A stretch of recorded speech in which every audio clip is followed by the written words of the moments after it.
Welcome back, everybody, to On the Edge of Shadow and the third session of Crown of Autumn. We last left our trio of Fae in the Great Grove, somewhere secluded in the great woodland kingdoms of the Fair Folk. Um, we are currently on the mend from an incursion by these red-skinned, golden-horned primordial people of the inner world.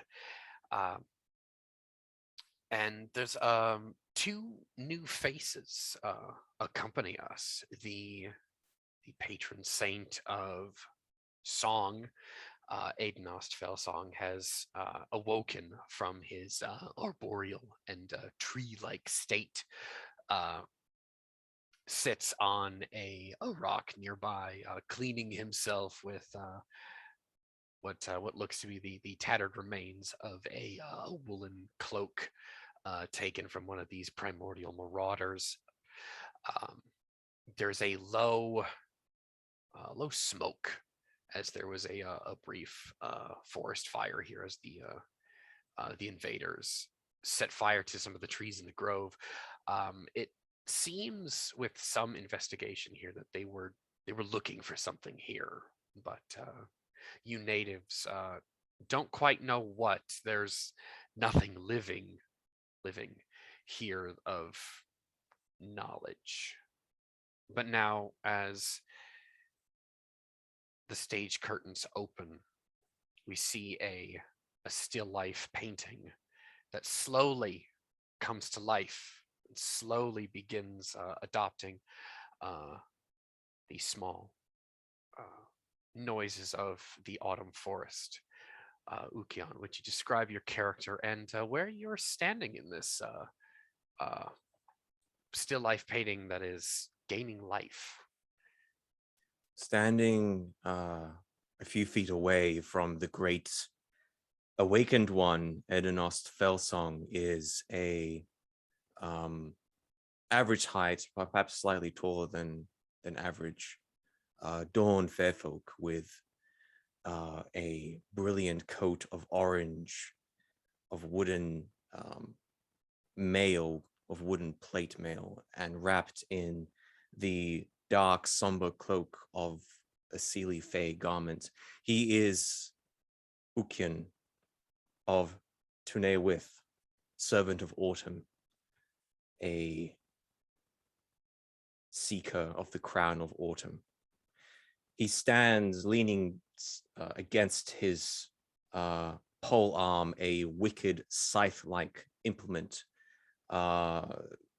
ornamented and fearsome to behold. He's leaning against it, for clutching his side is a section of his armor which has been removed, and white beige colored wraps have been wrapped around his abdomen, and a dark color seeping from them from an arrow wound that was tended to only just perhaps an hour, perhaps 2 hours ago, by the skilled hands of our companion here, Tezek.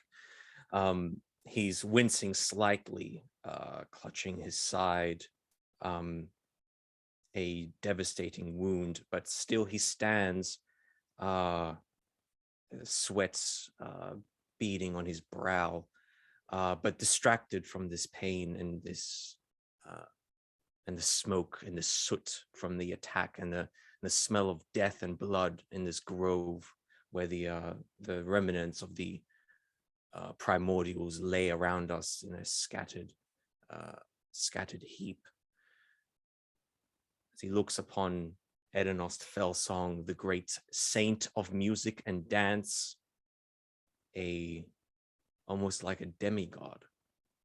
He stands there in his awakened form. Much is running through the mind of Ukin as he then glances over towards his companion, the dark Aron. As Oron stands there before the saint himself has his arms stretched out towards Oron, almost as if instructingly. Um, and we see it's almost as if Aidnost's voice kind of like fades off into like a din there. Our mind zooms in on the thoughts of Oron. This scene. So Aron stands there before this legend, this almost myth of Adenost. Somewhat, you can see on his face a bit of unbelieving, but hopeful, thoughts running through his head about this fellow. Um, he'd heard tales that there were those who had gone to the trees that at some point of great need would return. He never thought he would ever see this though, because that willow, though it had the correct blooms and such to be one of the beautiful trees of the ancestors, had always been there, according to everyone he'd ever spoken to. He had never actually spoken to someone who, at least it had related to him, that knew of a time when that willow wasn't there, and when that altar before it wasn't sealed, and upon it lay that beautiful sword that now Fell Song held in his other hand, the cloth of the cloak that he'd been cleaning himself with, somewhat obscuring it, the beautiful color of the orichalcum. Um, his mind obviously has been over the past few days running in circles, from the visit to his wife, from the attack now by these red devils, the realization that his quarry was beyond the mountains, but where beyond the mountains? His mind races. Now that he's found some raiders here, thoughts begin to sort of trickle into the back of his mind of, if there's raiders, there must be a leader, and that leader may know where he is, may know where that foul beast has gone to ground. But even so, that part of his mind is sort of like a small little thing crouching in the corner of the darkness of a larger room. The larger room being filled with the memory of a song sung by his own mouth, his own voice, but in a way, in a perfection that he has never dreamed to achieve, which of course is what the great Adenost Fell Song is pontificating about, as his hand begins to move a little more animatedly. The saint continues, you must take instruction from all things in this world. What do I mean by all things, you might ask? I mean the wind, the trees. Each leaf is a singer in a choir. Each peak of a mountain is its own musical note. You all must listen to this. His eyes settle on everyone in the group. Tizek just looks down solemnly. Yes, liege. Oron's eyes are sort of glossy at the moment. As he's thinking to himself, how is a mountain a note? But that's her master's, as he says. And yes, I will do so. But he clears his throat quite just briefly as he hacks up some more of that tree sap. It sounds terrible. He spits it out on the leaves. He says, "Sleep," they said. "It would be good for you," they all said. He gives the group a wry look, tailed by a roguish smile that creases the corners of his eyes. He then, with one of his clean hand, he moves this immense beard out of the way. He just throws it up over his shoulder. And he kind of just like, gets it out of his way. He begins cleaning the sap off of his front. I shifted my armor uncomfortably for a moment, but I stop and wait. Oron stares at the trees as if he's listening to every single leaf sing very, very intently. To whom's military are you attached? The saint continues. Oron I looks serve. up. Go ahead. I serve the crown of autumn. I Mm. seek the autumn crown. I sense there's much disquiet in the world. He actually There is sits there is a back great and- stagnation that has fell upon this land in the most recent handful of decades of cycles. It has been a long time since autumn has waned and surrendered itself to winter. The world is shifting out of balance. If we do not act soon and find this sorcerer, I fear it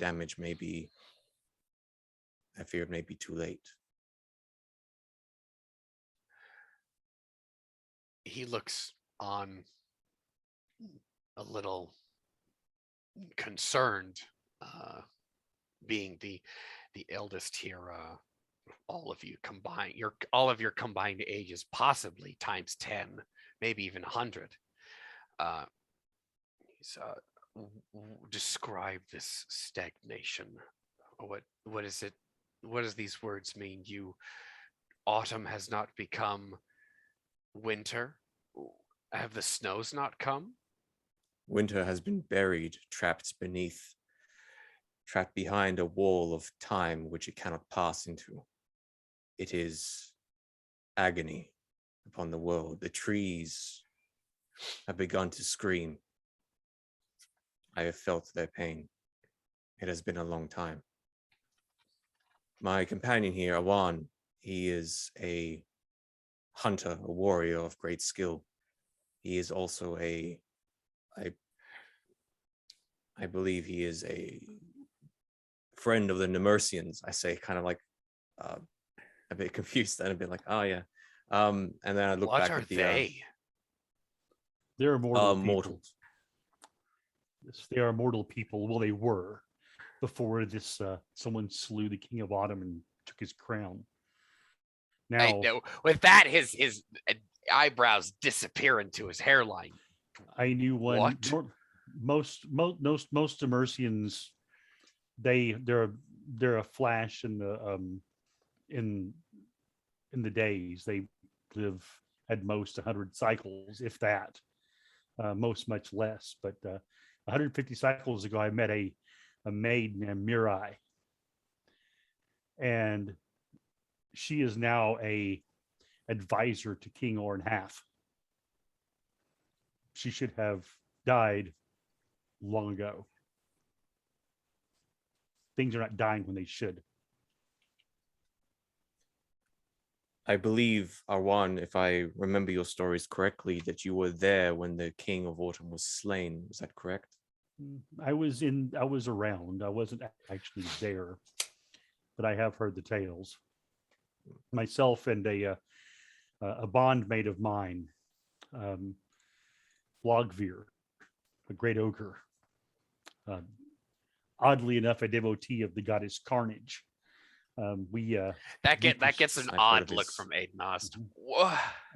we pursued the Reaper King, who's this foul sorcerer that has caused this, had cause to have many of the tablets that the Nemersians used to perform their rites of autumn, rites of the harvest with. And without those instructions, they did not know what to do. And thus the Reaper King was running wild, taking what was not offered to him, because it was expected. We had been tasked with trying to locate these tablets and what this person was doing. And he was apparently attempting some kind of great rite, um, a dark rite, something called the, um, oh, what was the word? It's so long ago. Concerning something concerning the Black Halo, I think is what it was referred to, or something of that nature. I believe they were trying to. I don't know very much about these kinds of things. This is more of my companion's area of expertise, but I believe they were attempting to control the Reaper King, or possibly even the Lord of Autumn. We did foil that plot, and I exacted revenge from that foul sorcerer for the things he had done. But apparently, he escaped that vengeance, and now walks the world again, undying. Indeed. And the burden that this sorcerer has caused upon the world by slaying the King of Autumn and taking his crown means that the world is in a constant state of harvest. It means that the fields and the farmlands are, well, they are being stretched. They are bountiful and plentiful and producing, but they are taking from the life force of the world. Eventually, there will be nothing left, for the world will have no means to renew itself. The world is being picked clean. Every single crop, seed, fruit is being picked and eaten. And eventually, when all the seeds are gone, there will be no more food left. There will be no more harvest. We are approaching that time soon. And I fear when that harvest runs out, since people will not be able to eat, but people are not dying, that they'll be stuck in a perpetual form of starvation, pain, plagued with horrible hungers, but unable to get the sweet release of death, which that is what the Mercies refer to it as. When someone dies from illness or from some trauma, they refer to it as a sweet release. I don't know why. It would seem that I have awakened to a nightmare. Do any of you gentlemen have a spare shirt? As he takes his woolen cloak, he drops it in the leaves and stands his naked form. His beard goes back down, becomes a big black apron in front of him. Shihan will take this bundle of cloth off his back under his cloak. At that time, it will probably be very noticeable that he has this red scarf around his neck. He carries a small bundle of his spare clothing at his back, and he'll look and see. And he says, "I don't have that, but I do have this." He holds up a pair of trousers. He looks over. Ukion, do you have a spare? I may offer you my cloak. Oh, good lad. All right. He kind of looks at the three of you, kind of like giving him like this little bit, like his nakedness is it'd be disconcerting, but he just kind of goes on, takes whatever clothes that you offer him, and goes behind that small stone shrine and dresses himself. And I'm sure we shake down Tazek for anything he has. Oh yeah, Tazek has he's got a spare belt, a green undershirt, that sort of thing. But it takes a few moments for the saint to dress himself. Now garbed in the fashion of an adventurer or a peasant. He's hey, I give him my nice cloak. Oh, did That's you? Did you just, yeah, it's the unseelie fake cloak. So he looks like he's just robbed somebody. Or been robbed. No. But Um, he goes into the shrine as it's been unsealed. He pulls out what looks to be a drape, basically like liquid, a curtain of orichalcum mail, and he begins actually donning it.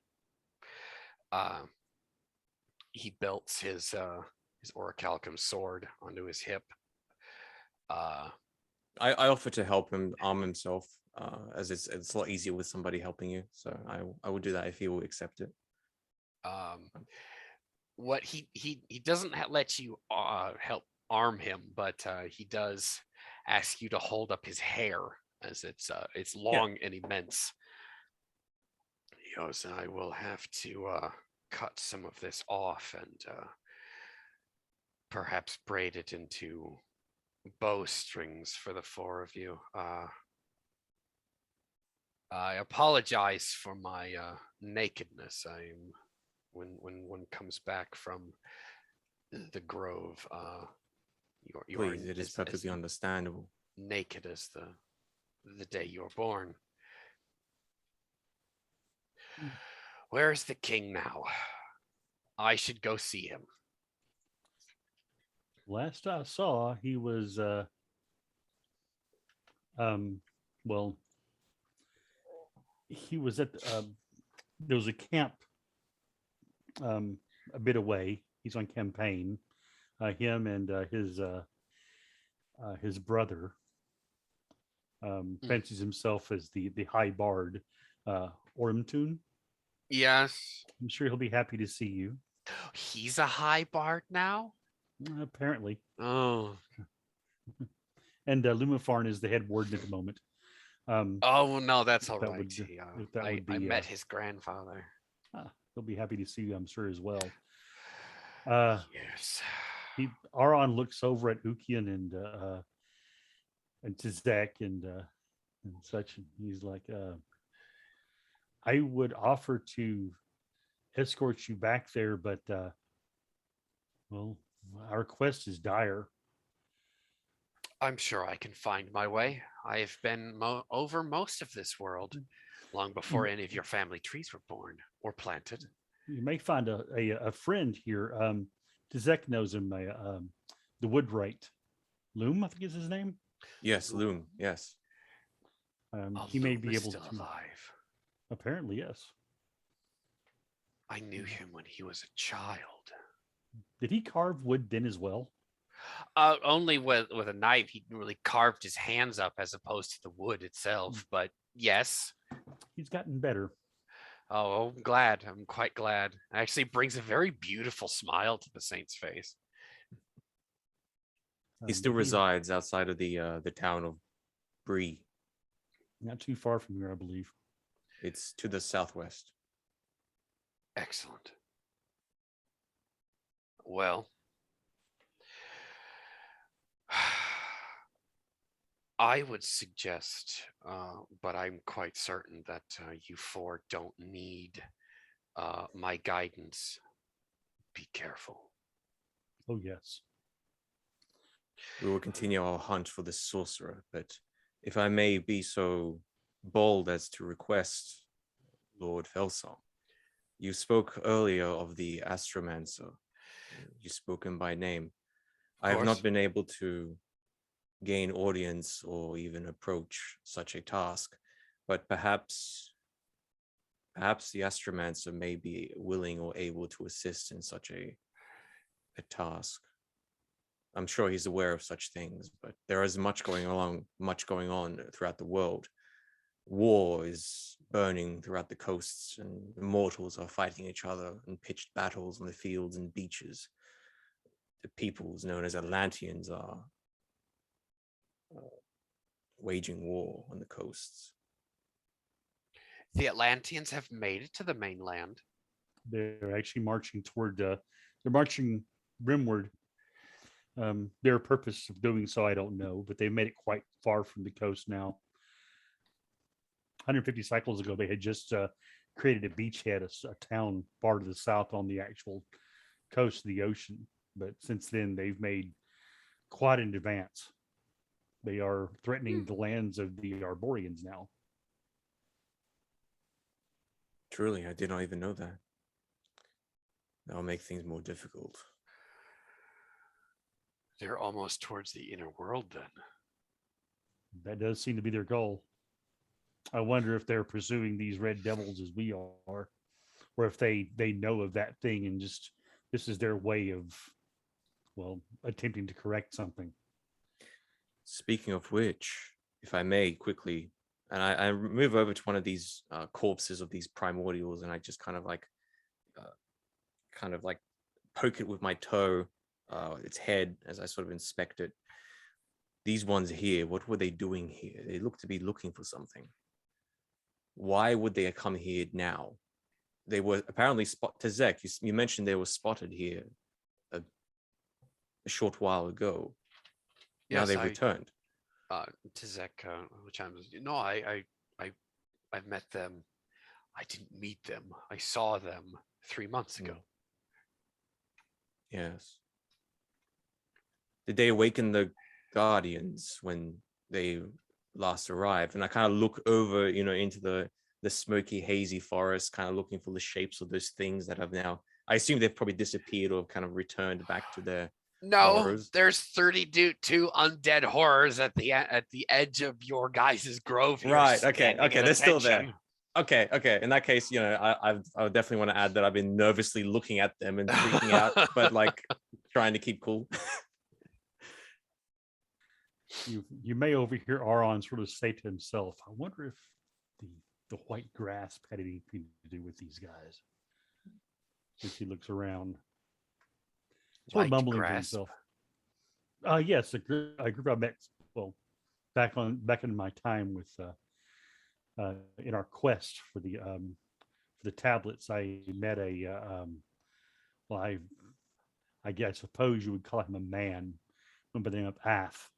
He was a leader of a group called the White Grasp, a group of, I wouldn't call them brigands, but freemen, I guess, would probably be the best way to describe it. But they knew some things about this beyond my understanding.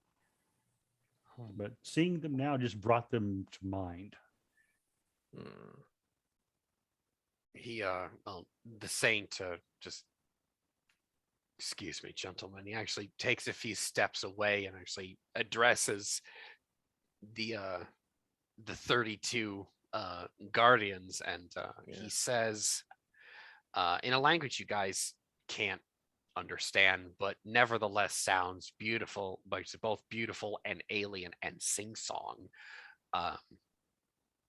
And they'll, not as one, but they'll all bow and shamble off to back to their cairns. He'll come back to you for, I would ask one favor before you leave. Name it. Entomb these guardians. They're returning to their cairns now, but they cannot bury themselves well enough. Of course not.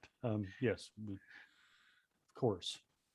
But It's only- he looks to Ukian and says, if you need if you need a recommendation to the Astromancer, then you can tell him that I sent you. That should put some mead in his morning tea. And he smiles. My greatest gratitude, Great Felsong. Thank you so much for your aid. I I believe shall be sure to let Nelwith the Autumn is- Court know of your great deeds and your kindness in this hunt. If you need me, just whisper to me on the wind. I will hear you. I nod. And And with just that, as cinematically, like a breeze kind of flows through the scene, of course. rustling of leaves. And Ukian will actually pick this up very, very, maybe uncannily. Maybe it might spook the hell out of you. He actually looks directly in like the cardinal direction of where Tunelwith would be. He goes, I believe from here 23 and 2/3 days walk. And for a moment, you actually do the map. Yeah, no, as the crow flies, yes. I should go and see our people before I go and meet the king. Do you require anything of me before I depart? One, well, small request. Aron, sort of uncharacteristically, Azukion has seen him being very dour and sort of dark in most things. He goes down to one knee and sort of bows his head. He says, may I have your blessing? Just your well wishes, if you will. You may all have my well wishes, of course. He actually walks over to you and he places his right hand on your left shoulder. I am with you. Then we cannot fail. You actually see almost a little bit of a glimmer of maybe a misting of the eyes as he says that. So Tazek will actually Tazek's been quite quiet this whole time. And he steps forward. He says, Liege, he unbelts his Fey Iron short sword and he actually drops it at the saint's feet. And he says, you may count me as one of your fighting men. Which might actually send a ripple through all of you. And the saint actually looks down at this sword. Yeah. He looks back at Tazek and he says, do you know what this means? Of course I do. And the saint stoops, picks up the sword, walks over to Tazek, and he belts it back on him for his vassal. Which at that point, Tazek says, with my love and my fealty to the house and to your legacy, the great saint of song, I ask you to name me as one of your own. And these gentlemen will be my witnesses here. I have lived too far apart from my kin, and I would wish, with the blessings of your presence and your words with us today, I would like to return home. And the saint, actually quite taken aback by this this very profound gift of respect and fealty, as you guys now have witnessed an oath, one of the most high oaths amongst all Fae, a naming ceremony. And the saint bids Tazek to kneel. He says, gentlemen, I call you to bear witness to this naming ceremony. On this day, in the cycle of autumn that has been lost to us, I name thee. There's a long pause. I name thee Huraka.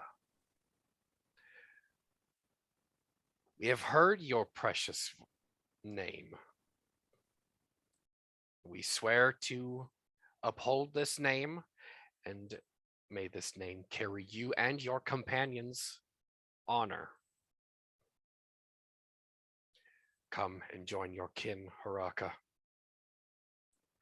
With that, Tazek, he cannot bring himself to look at any of you in the face because he is overtaken with emotion. But he slowly gets to his feet, and straight and handsome as he is, previously a brigand, but now reformed as a member of your fighting troop. Aenos just settles his gaze, his steely blue, icy blue gaze on the four of you. You have my love and you have my companionship. I am with you in spirit. Oron sort of bows, and then this entire time he's been down on that one knee, he stands and sort of respectfully straightens himself up and looks over and says, "It's nice to meet you. It's nice to meet you, my brother Haraka. May your days be long and your aim be straight." Warm winds to you, great Aedenost.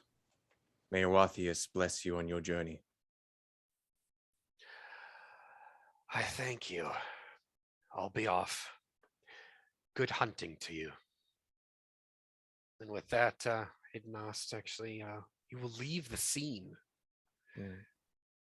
And just as before, when Aran was getting that blessing from Aedenost, and just Ukian was just watching from afar as he was having that really cool, sweet moment.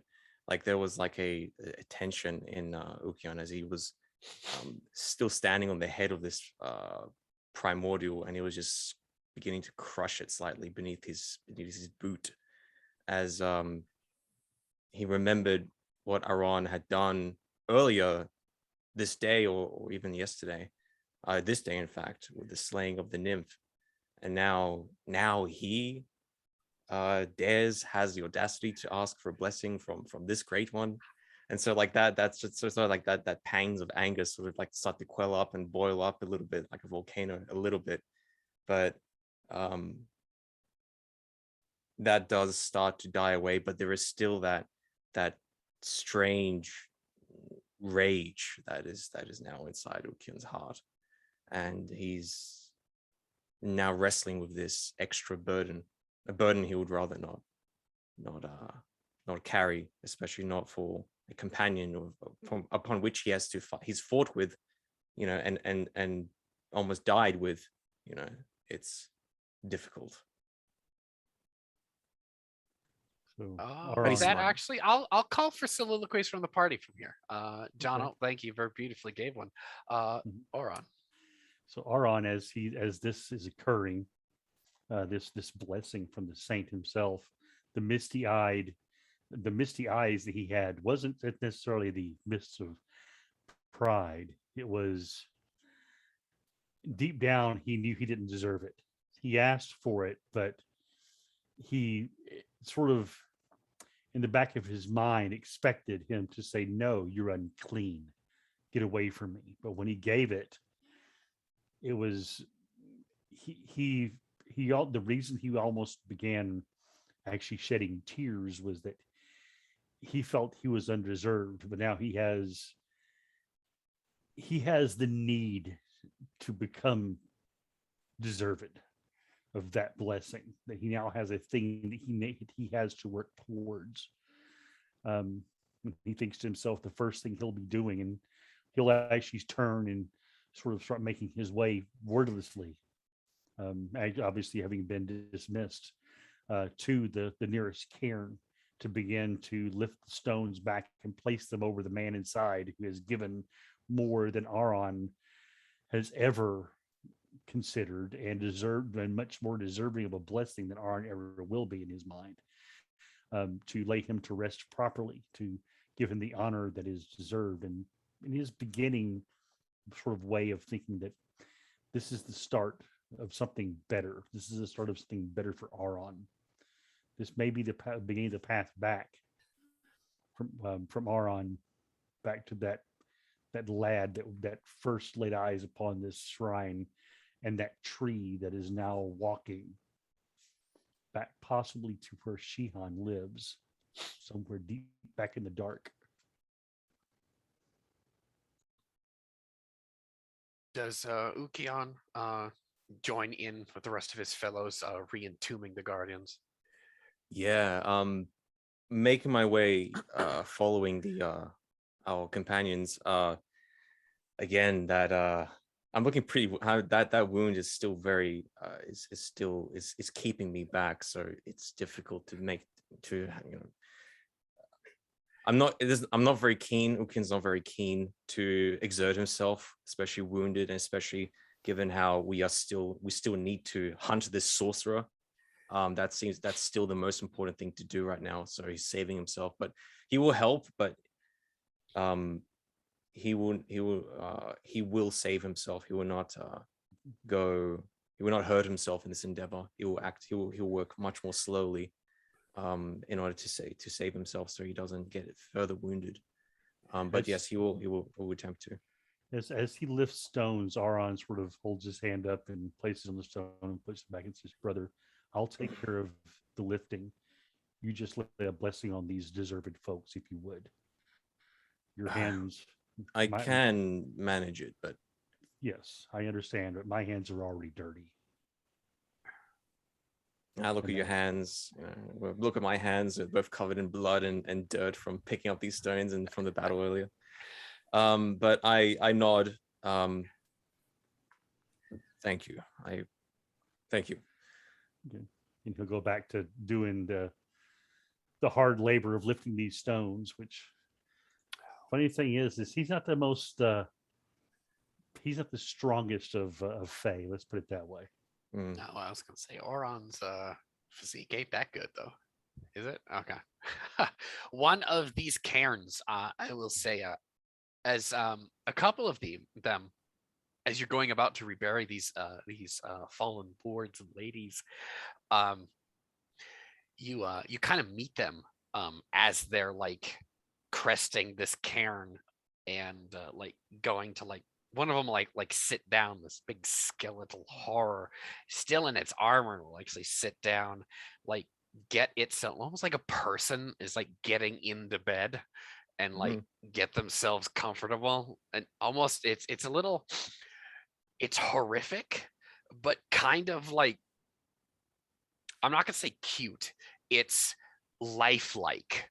Like, oh, this is how I would make myself comfortable if I was getting into bed. It almost like snuggles, like they kind of like. One of them has this great big bronze shield.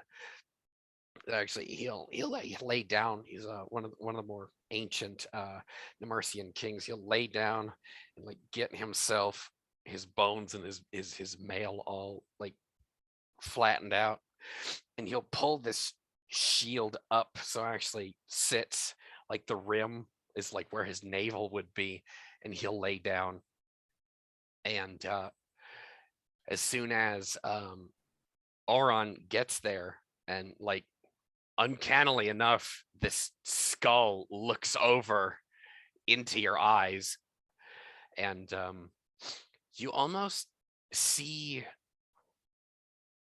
maybe it's a trick of the light, maybe if it's the afternoon, the quality of the light, the sunbeams coming through the autumn leaves, but you see what looks to be points of light in those eye sockets that are reminiscent of someone's eyes from light, and they're beautiful green color. And there's compassion in that. And this thing, this skeletal gauntlet, comes up, just like standing from its elbow, waiting for you to take its hand. I paused for like a long moment. I look towards Arwan, clearly confused.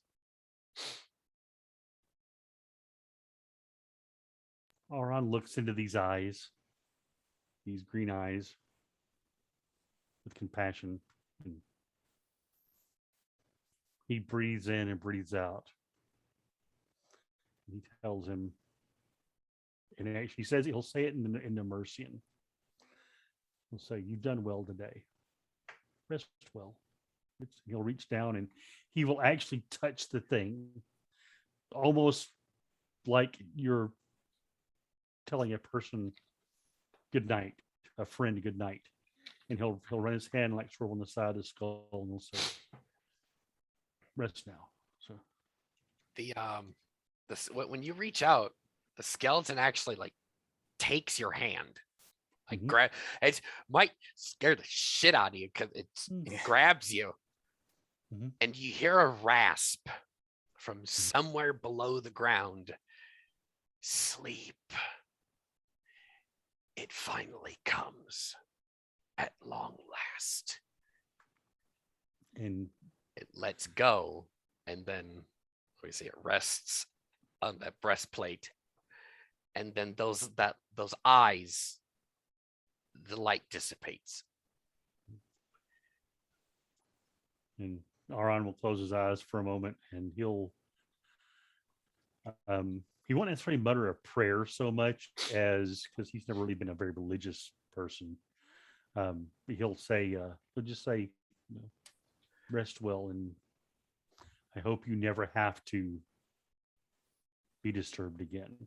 And he begins placing the stones and such over respectfully over this figure. I look horrified. Like I look scared. Like as after that happened, and just this uncanny, eerie sort of these mortal dead, these Nemersian dead, and just this whole this strange burial rites. It's unlike any of the Dawn Fairfolk customs of returning to the trees. I mean, these decayed uh carcasses, corpses. Um, it feels. I've seen many horrible things in the Court of Autumn and in my initiations into those cults, but still the presence of the dead, especially the dead that move, is always is so uncanny. You know, and I help Arwan with finishing the rites. After some moment of sort of calming down a little bit, I will produce a small flask. It's made of some small vial of hardened clay, and a corked stopper, and I will then produce it, and take out a parchment of paper. It's been cut into a square. I will then pour this liquid onto the middle of this parchment, a few drops, and these are the drops gathered from the frosty morning dew of the cusp of winter. And I will spend a spell point to a ritual point to cast a ritual of using the precept or aspect of autumn, of seasonal change. And as all the most of the barrow mounds have been finished and have been re-entombed, I will then place my hands and sort of spread out, place my hands around the paper and this wet puddle in the middle of the paper, and then I'll then spread my hands slowly, and then the paper will be, and then growing from the paper will be like ice crystals, and it'll begin to spread slowly across the field and across the rolling barrow mounds and the stones, and just a sheen, not snow, but like a sheen of frost, a sheen of cold, and almost like a preserving coat of fuzzy white will spread over the mounds, as I will then look upon the scene and see the familiar shadow that is ever so present and ever so near, as I will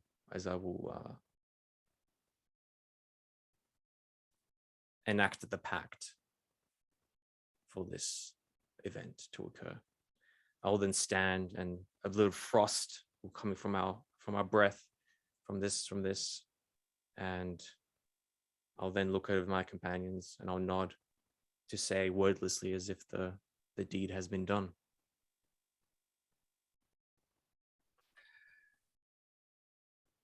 And with that, you have re-entombed the Guardians of the Grove.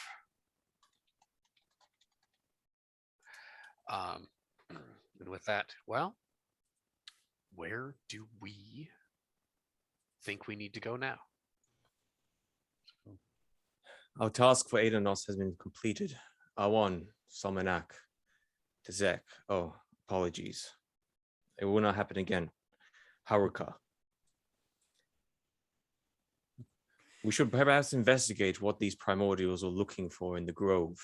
Perhaps we can find some clues, follow their tracks, find their Yes. camp. I think I'll be going about, if you would, with the thought of that, with the investigation, I'd like to go ahead and start looking over the bodies, see if there's anything indicative of somewhere they may have been. Yes. Looking at their clothing, see if there is anything. I don't think they would have any kind of orders per se on them, but maybe some clothing they wear or something they have in their packs might lead somewhere. Perhaps some equipment. Maybe they were digging for something. I can't imagine what else they could find out on the fields. Everything here in this place is of great value, is either buried or is already standing as the trees. Well, there was one thing here of great value. And he sort of looks over to the clearing smoke towards that shrine. Of course. He said the contents of that might have been tempting to almost anyone. That makes sense. I wonder if they had gotten their hands on that sword, would they have been able to control him? Perhaps. Not Or sure. I possibly. can't imagine, however, how, if they did, how would that serve their purpose? Well, this sorcerer. Having seen you do this sorcery that you do, you and Summonak, I've noticed that there's always something you have to give. Does the value of what you give affect what you do? Yes, though yes, to say it simply, there is more that goes into it, but yes, you must always sacrifice something in order to gain something. So if one were to wish to gain something extremely powerful, sacrificing something of extreme power would be appropriate. I wonder Yes, if I do believe so. he sort of looks around at the trees that have been Dominic will be able scorched. to know more about this. Yeah, he looks around to the trees and says, I wonder if that might have been what they were doing. Or is it possible if someone else does the sacrificing for the sorcerer? Is that I don't not understand much about these much about these sacrifices and pacts and such that you folk do, but is it possible they could have sent minions to do that sacrifice in some way? It's quite possible. Okay. That is likely what has occurred. I'm sure the sorcerer is not acting alone. He has his own chain of command, perhaps lieutenants or subordinates of higher rank. Perhaps that is another avenue we could investigate to find the greatest among these primordial red devil people. And find them and then track them down. And then it may perhaps eventually that may lead us to the feet of the sorcerer. Yes, his lieutenant would have to know where to send messages to, I would assume. And Precisely. to have this many here. Yes. So I'm going to go, I'll say with that, we need to begin looking, I believe, looking at things. And Right. Aron's going to go to the nearest corpse the nearest corpse of the red, specifically the ones that were using bows. Okay. And he is going to look at their arrows. Are there any freshly made arrows, arrows that are newer? Um. Yes, actually. Okay, in that case, he is going to use a bowyer check to see if he can figure out where these arrow shaft the wood may have come from. Very Oh, nice. all right. All right. So- All right. Okay. I got an Excellent 8. use of crafting appraisal. Uh-huh. That's going to be a 19. This would be a 19. Mhm. Well, obviously the head is made of this strange wrought ebon Okay. that they tend to use, but the shaft it looks similar to a fir tree. Okay. That would be native here, but you're not familiar with that like species, that strain of them.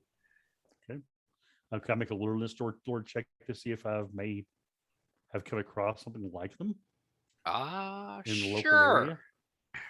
Okay. That one is going to be also 19. Also a 19. Yeah. At 12 plus You 7. have not, unfortunately, been to the inner world. Okay. So we know that I'll look at that and I'll sort of call out to the group. These arrows are fairly new, but they're not made from wood Dave to here. They would have Mm. had to have been made where they come from and brought with. Okay. So they're fairly new. Means these people have been traveling quite a bit. So I would not think they have been living in this area for long, based on Perhaps that. they would be traveling quite. Hmm. Their gear, So- however, I won't make you Mhm. guys roll for it. Their Mhm. gear is very well weather beaten. It's very Okay. well maintained, but these guys have their gear has seen better days. Okay. Hmm. He's going to collect a number of these arrows to replenish his supply. Okay. With these odd ebon heads, he's going to look for anything out of the ordinary, anything. Like he's going to check their packs, looking for foodstuffs. If they've been gathering stuff, possibly. A lot of local wild edibles Okay. Um, and a strange loaf of black bread, almost Okay. the color of charcoal. okay, he'll sniff that. Does it have any distinct smell or anything? Ah, like kind of like an oatmeal bread, kind of. Okay. Okay. He'll stow that because food's always useful. But actually, no, that would not work. That would have to be something completely different. I was about to say, can I make an apothecary lore to tell if it's poisonous or not? But that wouldn't be apothecary. That would probably be outfitting, I would think. No, that would actually be apothecary. Okay. Apothecary Make an does apothecary roll. preside over poison craft. Okay. Not very good. That's a 9. It very well may be poisonous to Fae. Okay. So yeah, he'll just on the safe side, then he'll go to put it in his pack and then think better of it and sort of drop it next to the body. But yeah, he's going to basically go through systematically these. Are there any goblins? There are That was plenty fun. of goblins around. So we'll look at them as well. Look A at their full gear. third of what this platoon's makeup were goblin mercenaries. Okay. Well, he very specifically knows bowyers, so he'll look at the ones that are armed with bows and see if are there bows of local make or arrows of local make. You're actually familiar with this goblin tribe. They Oh. are possibly related to the goblins that live in the Suncrest Valley. Oh. Huh. He'll Possibly a actually- rival tribe, maybe cousins. We don't know, but Yeah. they're real damn similar. he will actually look and say, these Some of the- markings are similar to Lars people. Or Warwick. Very, very nice goblin worked bronze gear is what they've got. These goblins are mercenaries, are they? Yep. Well, they may be. Their gear is similar to a tribe I encountered at one point. At that time, their goblin, their chieftain's name was, I believe, was Warwick. May have been. I'm not sure if I recall if they referred to themselves as the Lar or not, but they were in that valley, that Suncrest Valley, which is, well, he motions the direction where it's at that way. Hmm. We should look at their goods to see if perhaps they have any sort of coinage or gems that we could identify Exactly. So such things. okay, he'll look and see if there's anything that pops up interesting. Yeah, and something that can sort of help with finding out where they've been, if they have a coin, if they've picked up something, if this goblin tribe may have robbed a caravan that's carrying some some goods or some wares which are of high value, which are popular, like a brand of ale or something that is well known. So that can sort of give us some clues as to where the goblins have come from, where they've been, where the primordials sort of have gone through. I'll take definitely one of these arrows and sort of inspect the wood, having quite a lot of woodwork on, having just looking at the wood and then just angrily snapping the arrow in many pieces, sort of just vent some anger, still the pain in my side, a result of one of these fucking arrows. So I'll throw the pieces away. Primordial arrowheads are very wide, so it makes a pretty wide I know. wound. I felt that. Yeah. It's I don't know exactly what kind of arrowhead it is, but I think it's like a bodkin arrow or a broadhead that's for like hunting boar or something like that. Broadhead. Bodkin is for hunting birds. Okay, there you go. Thank you. Yeah, no, these are for killing large animals, and especially manslayers. So yeah, definitely. Okay. So yeah, I'll help Aran. We'll just be looking at the especially the goods. I think probably focusing a lot on the goods, so the high quality valuables, and trying to identify where maybe they have been sourced from. So would that be an awareness check to find anything of use or? Yes, awareness. All right. I roll as well. Yeah, I guess Salmonac's video is not working, but That's fine. he is with us, I suppose. Yeah. Can you hear us? I am here. I can hear you. Okay, Wonderful. good. All right. I am just having video issues. It's not wanting to actually turn on the camera. So For the audience, he is an apparition among you. I understand. And no beautiful graphics on my end for the same reason. he moves through the earth tonight. Oh, yes. All right. So yeah, awareness, please. So that will be a 16 for Aron. That'll be just a 10 for Ukyan. They have a lot of excavation tools, shovels, pickaxes, like lumberjack tools as well. Like they were gonna have a go at some of these trees, which might actually make your fey blood boil. Yeah, I look disgusted. I throw down these axes and pick up an axe. Like, this is for hacking down trees. Oh yeah. Fire. I need an awareness test from Salmonac specifically. What do we got? I look absolutely disgusted. I spit. You said awareness test? Awareness, yes. 19. 19. You smell this, or at least a whiff of it, as Auron comes upon it. There is a corpse of a primordial that is leaning up against a rock, and he's got some black candles out in front of him, and it is male. He's bleeding all over the place. His black blood looks like an oil slick.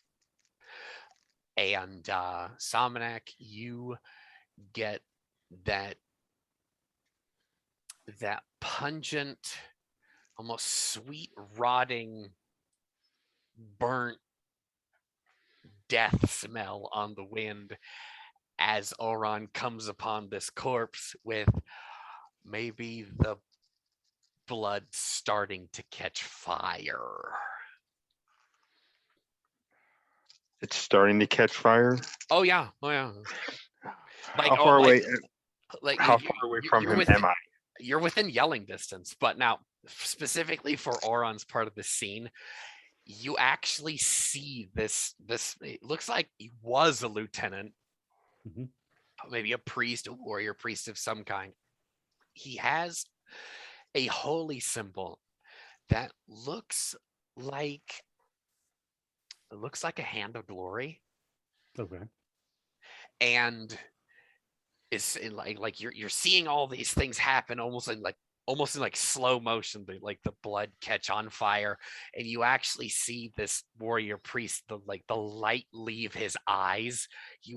Shit, we got a live one, and he dies right there, and Yeah. then the smoke comes.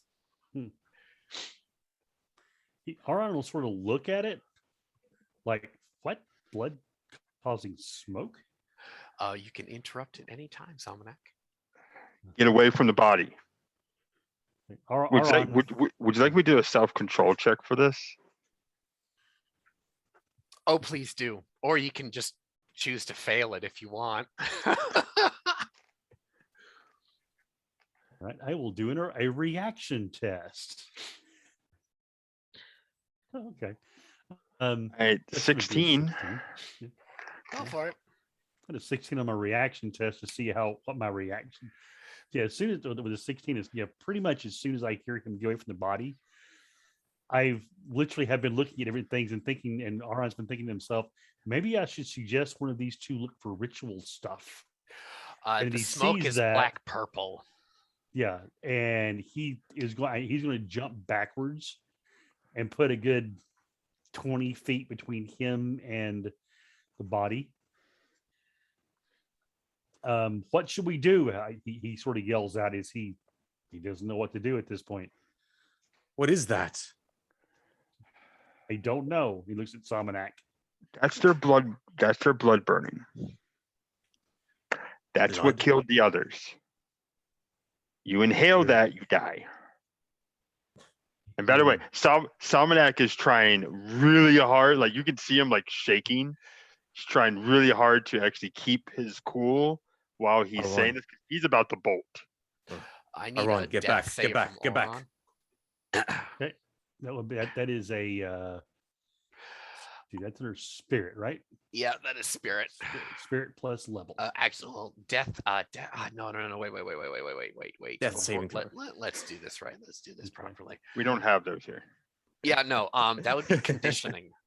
This is physical. Conditioning. Okay, specific conditioning. We now in this system have poison rules. Oh, okay. Let's do them properly. Okay. 8, 11. That's going to be a 16. Oh my god, that is the money. You needed a 16. There you go. Yeah. So you smell actually, brief soliloquy. What does oblivion smell like? So as he is jumping back, moving backwards, of course, the breeze that's been blowing, he did not realize he was approaching this thing from downwind. It's probably what he caught the odd smell from in the first place. As he jumps back, he catches this whiff of, it's a very acrid scent. It actually burns the nostrils all the way up behind the eyes, causing the eyes to water.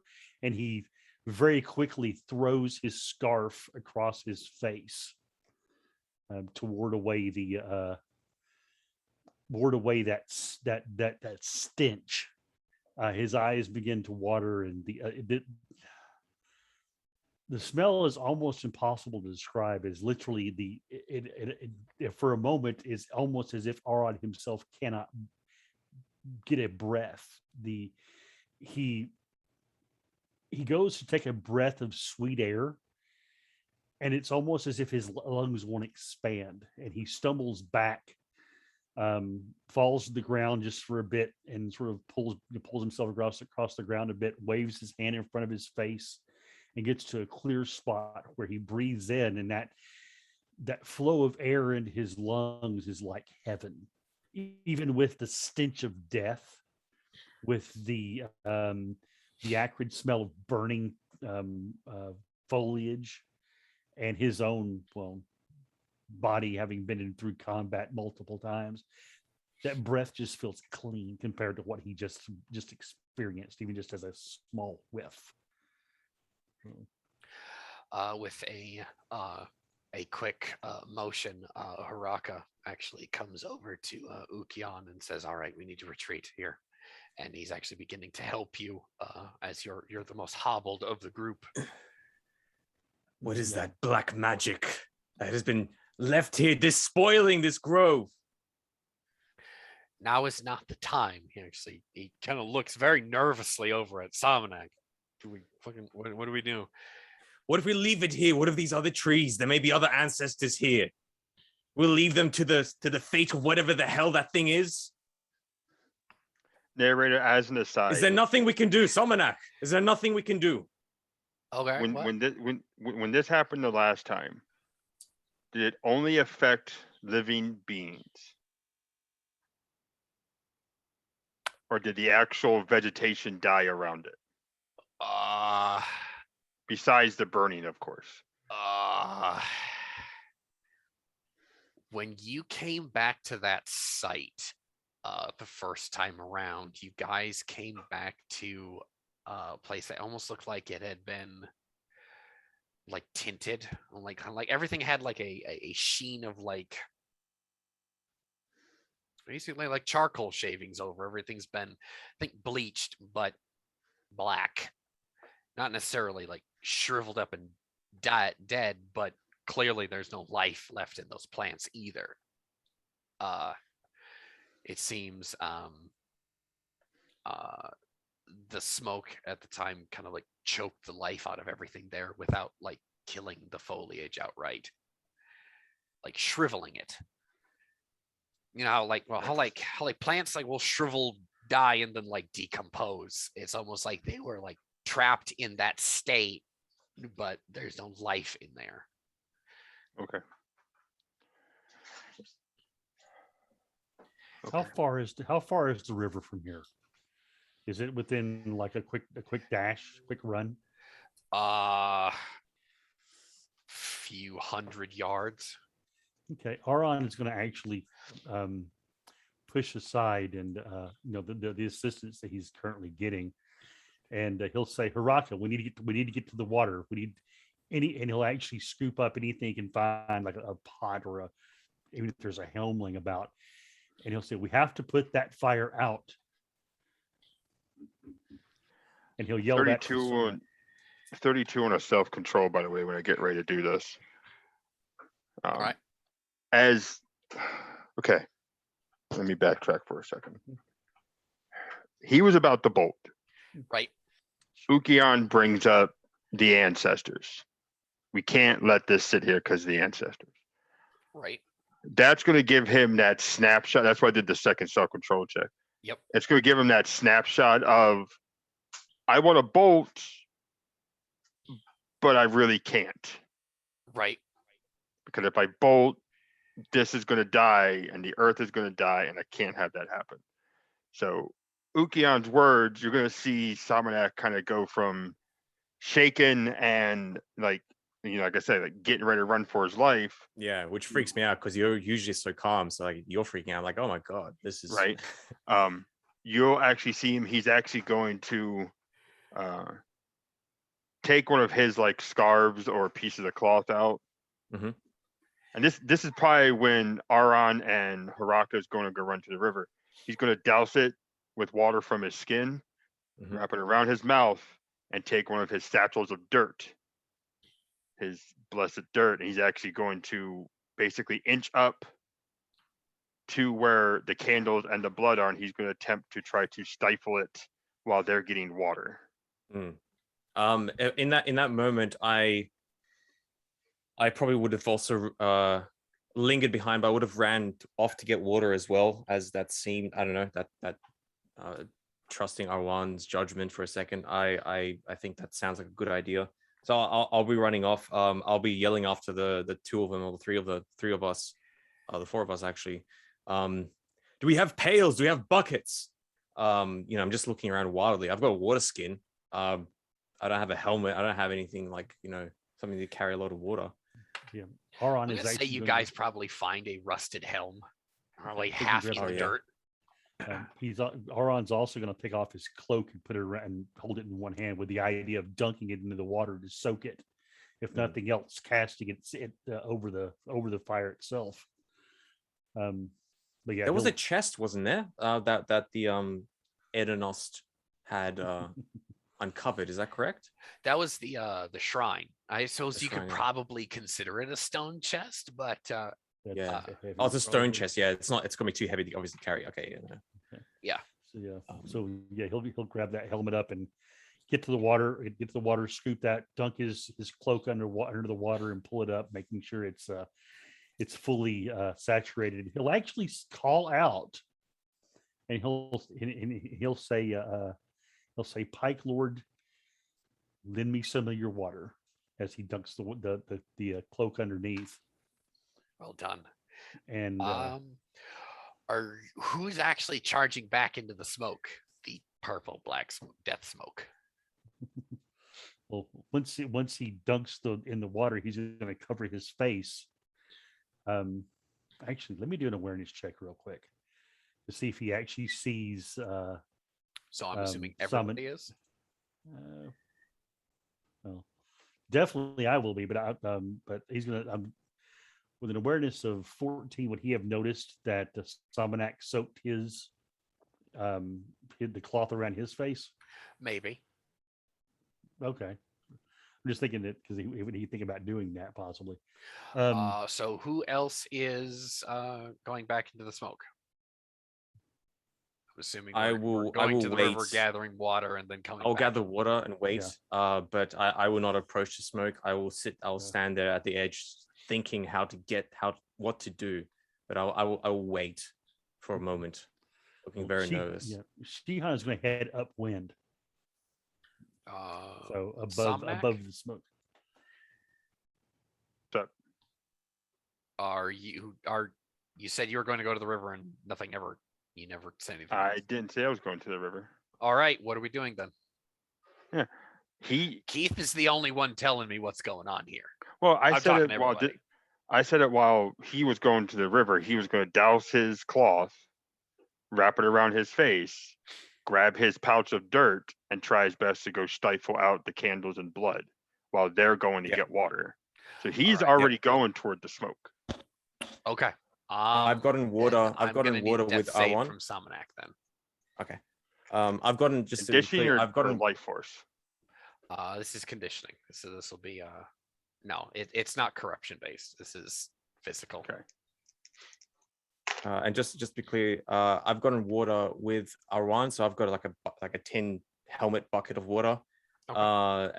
And R1 has also got some water, I believe. So R1, I think he's approaching. I'm staying on the outside, so I'm not approaching the smoke, but I've got a bucket of water in my hand, or like a tin of water, just in case. I want to see. Do I get any bonus for the water-soaked cloth? Yeah. What did you get?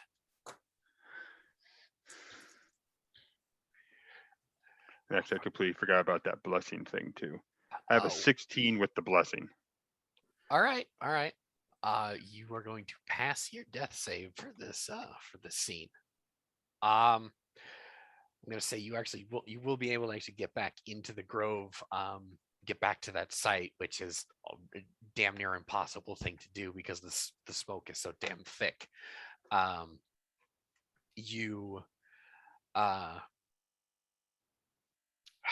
He's only got 3 candles there, but one of the candles obviously tipped over, and it kind of looks like, imagine in your mind like a scene like of a grease fire. So it's not necessarily spreading all that much, but it is kicking up a lot of exhaust, a lot of the smoke. At this time, however, one of the grove trees has almost been consumed by the smoke and has been turned black.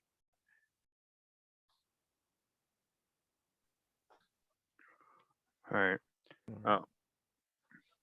So has the gonna kinda smoke trade completely him. died? Is Ukion there? Yes, I'm just outside. I'm not in the smoke, but I'm outside of it. I'm looking. Well, if you're back by the river, you actually won't see this scene. Oh, okay. Sorry. Yep, that's right. Okay, so I'm coming back. Okay, no, I understand. Oh, okay. What is Salmonak doing at this point? Salmonak is going to. Okay, so in order of operations, Right. if he's able to, he wants to actually snuff out the candles, and then he's going to essentially try to cut off where the blood has not started to burn. Mhm. He wants to cut off the grease fire before it spreads anymore. So whether that is him using the dirt from his satchels, whether that's him kicking up dirt from nearby, whether that's using the last of the water he has in his skin. I would think probably his best bet would be using the dirt, kind of like covering it up, dispersing it. Yeah. Who actually had a soaked cloak? That was R1. Well, if Auron is there, we'll throw the cloak on the fire. Oh yeah, as he'll be running up from the river, so probably Ukion at that point will be able to see that distance as he runs up. Yeah, Yes, I'm just behind you. He's gonna have the cloak in one hand and have his his arm across his face with that wrapped the wrapped scarf around his face, and he'll sort of try to throw the cloak almost it'll sort of fan out to just flop right on top of wherever he sees the smoke coming from. Okay. With that, I mean, all that flame that's combusting there. That'll essentially be put out, as you've actually covered the grease fire. It's not grease, but you understand the mechanics there. And with that, with the dirt and the cloak and the candles being snuffed out, you got this all but under control there. Okay.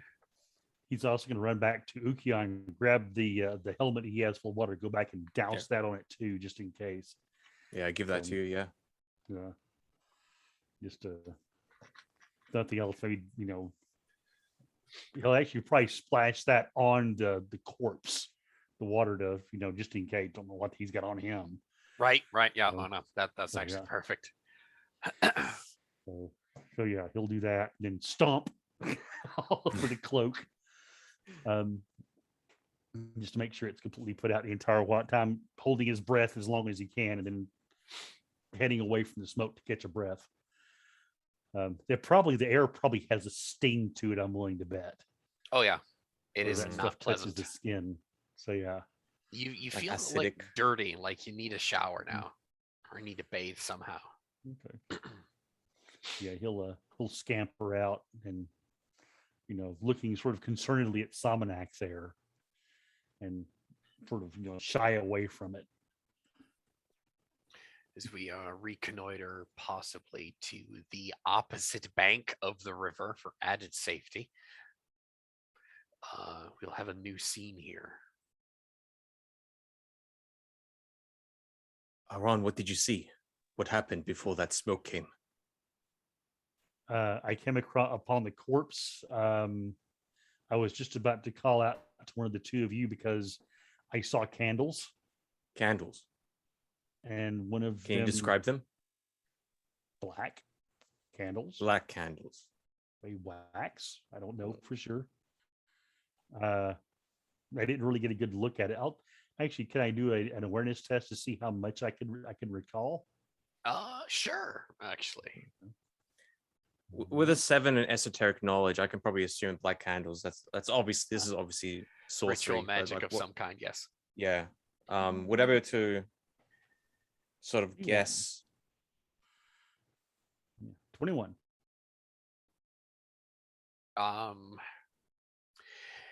in these few moments that you were able to steal there, actually trying to identify this, it looked like he had a small circle with uh, with 3 black candles around the circle. The circle itself was made of salt, and he had some kind of red cut gem in it. You don't know what red, bright red, dark red, something, a red-ish gem in the center of it. See, Aron will describe that as best he can. A circle of salt, 3 candles. There was a red colored stone, possibly a gemstone in the center of the thing. The circle was salt. So could I now roll esoteric knowledge if I could find out a little bit more about what this could be? Oh, please do. He had a symbol on him.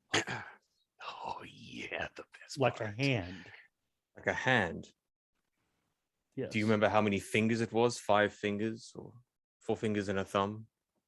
It was 5 fingers, a thumb and 5 fingers, or a thumb and 4 fingers. Sorry. I see. It was a primordial hand. Actually, no, excuse me, it was a Vitruvian hand. Oh. That's not that an absolutely enormous hand. 6 fingers too, right? So I'm listening, and I'm intently listening to this description and just this hand, and I got a 26 total. On the esoteric knowledge. he was talking to somebody. Well, was using that gem to scry and or send a message to someone remotely. You were saying the gem was in a circle of salt. Is that right, Aron? Yes, I believe so. It could have been salt, or I assume salt. It was a white substance. Blood rushes from my face as I grow extremely pale. That was a scry. Which that was a Ukion with that role, you would also know that dead primordial would be an oracle magician. That was that primordial, before it died, it was an oracle, or learned in these arts. It had no doubt summoned forth a message. So akin to what we have found our lieutenant. Yeah, akin to what Fell Song suggested to you to speak on the wind to him. Is that akin to what you're talking about? Salmonak may know a little bit more. I can only recognize such things, though I do not practice it myself. But I do know that these rituals are conducted in order to cover vast distances and to inform high magus and other sorcerers of events which have occurred. These are powerful, powerful abilities. It is a great feat of magic, and no doubt, no wonder such a practitioner is able to conjure up this foul, disgusting smoke. Debilitating. Aron sort of nods, and he takes a step toward the river as if he's going to cross it again. Then he pauses and turns to look to Salmonak and says, if you had that stone, could you find out where he was trying to send a message to? Can we follow it? I believe that's possible, but that may lead us directly into the hands of the sorcerer. It is not wise to make contact with such a being in order to do such. In here and says, is that not exactly what we want? Yeah, not carelessly, not callously. We will need protective wards at least. I am no skilled oracle. I do not know these secret mysteries or these initiated rites, but I do know for certain that we could be bewitched by him if we were to contact him foolishly. He could control us, a puppet on a string, get inside our minds, possess us. Such things are possible by such a powerful sorcerer. Am I not correct, Salmonak? I kind of look to you. Salmonak is in the middle of dry heaving at the beginning of all this. So as you guys talk about the Oracle, he gives a nod, and when Aaron mentions using the stone, he shakes his head. He says, "No, I will not use that. I am not skilled in that. I am not taking my chances with that. If we want to use that, we have to take it to someone who can actually use it properly." I agree. That sounds wise. We should definitely take it, though. I do not want to leave it here. It could be our key. I would not touch it with your bare hands, though. Definitely not. Definitely not. We need to wrap it in something. Aron looks up and looks at the two of you and says, "I'll do it." And he starts to head back across. Arwan, don't.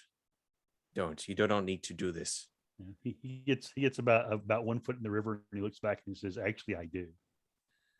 It's very, very important that I do. You That could it'd be me." Arwan, stop. I kind of like was jumping to the river. I was kind of like making off to you. Do not be so hasty. We must think about this. Find a way to do this properly and safely. You will not aid us if you are bewitched by the sorcerer and taken under his sway. Then what can I do to protect myself?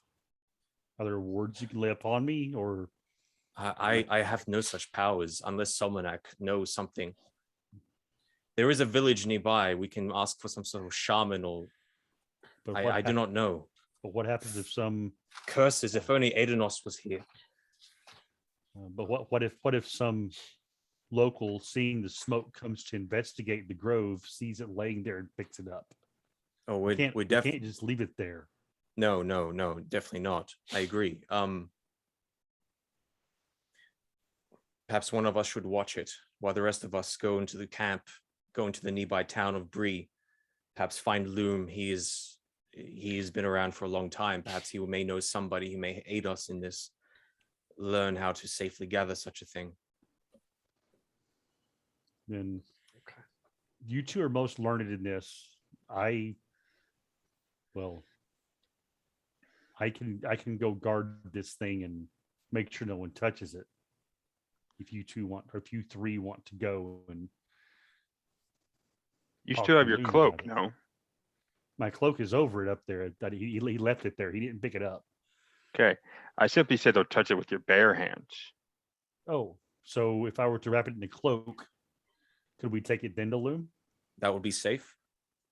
Would that be safe, do you think? Then that's what I will do. What Haraka goes into one of his satchels and takes out like a hand towel. He says, "Here, use this. Wrap the thing." As you wish. He said, "Stay here for, if you would. Only I should risk. Well, only one should risk." And he heads back across the way, goes up. He'll approach it gingerly, as if he's like stalking a wild beast. Okay. Making sure there's no smoke rising from it. Right. Making sure the fellow that's there. I mean, this is a possible sorcerer. Obviously, he knows of at least sorcerers don't die, don't do they? Yeah. We're being that superstitious about it. Yeah, he knows at least 2 sorcerers though that kept being active after they died. Yeah, right. So he's very cautious about that. He'll actually walk and approach it from directly in front, so you can keep an eye on him. When he gets there, he'll throw the cloak back and look. First off, he'll cover his face just in case. Don't want to. All right. Yeah.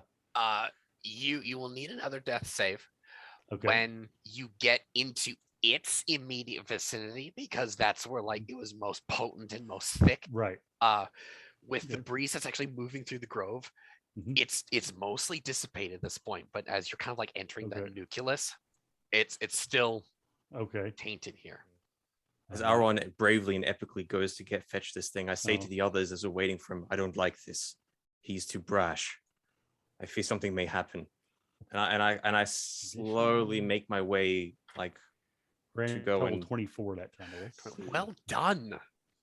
Yeah, Nice. death saves. You can kill an Yeah. entire party with a death save of 16, but you guys Yeah, are it's rolling possible. beautifully. Um, As you were, Oron. So he whips it off and he looks for this stone, and he'll take that cloth that he was given by Haraka, and he'll cover it, and he'll Make me a he'll corruption he'll test.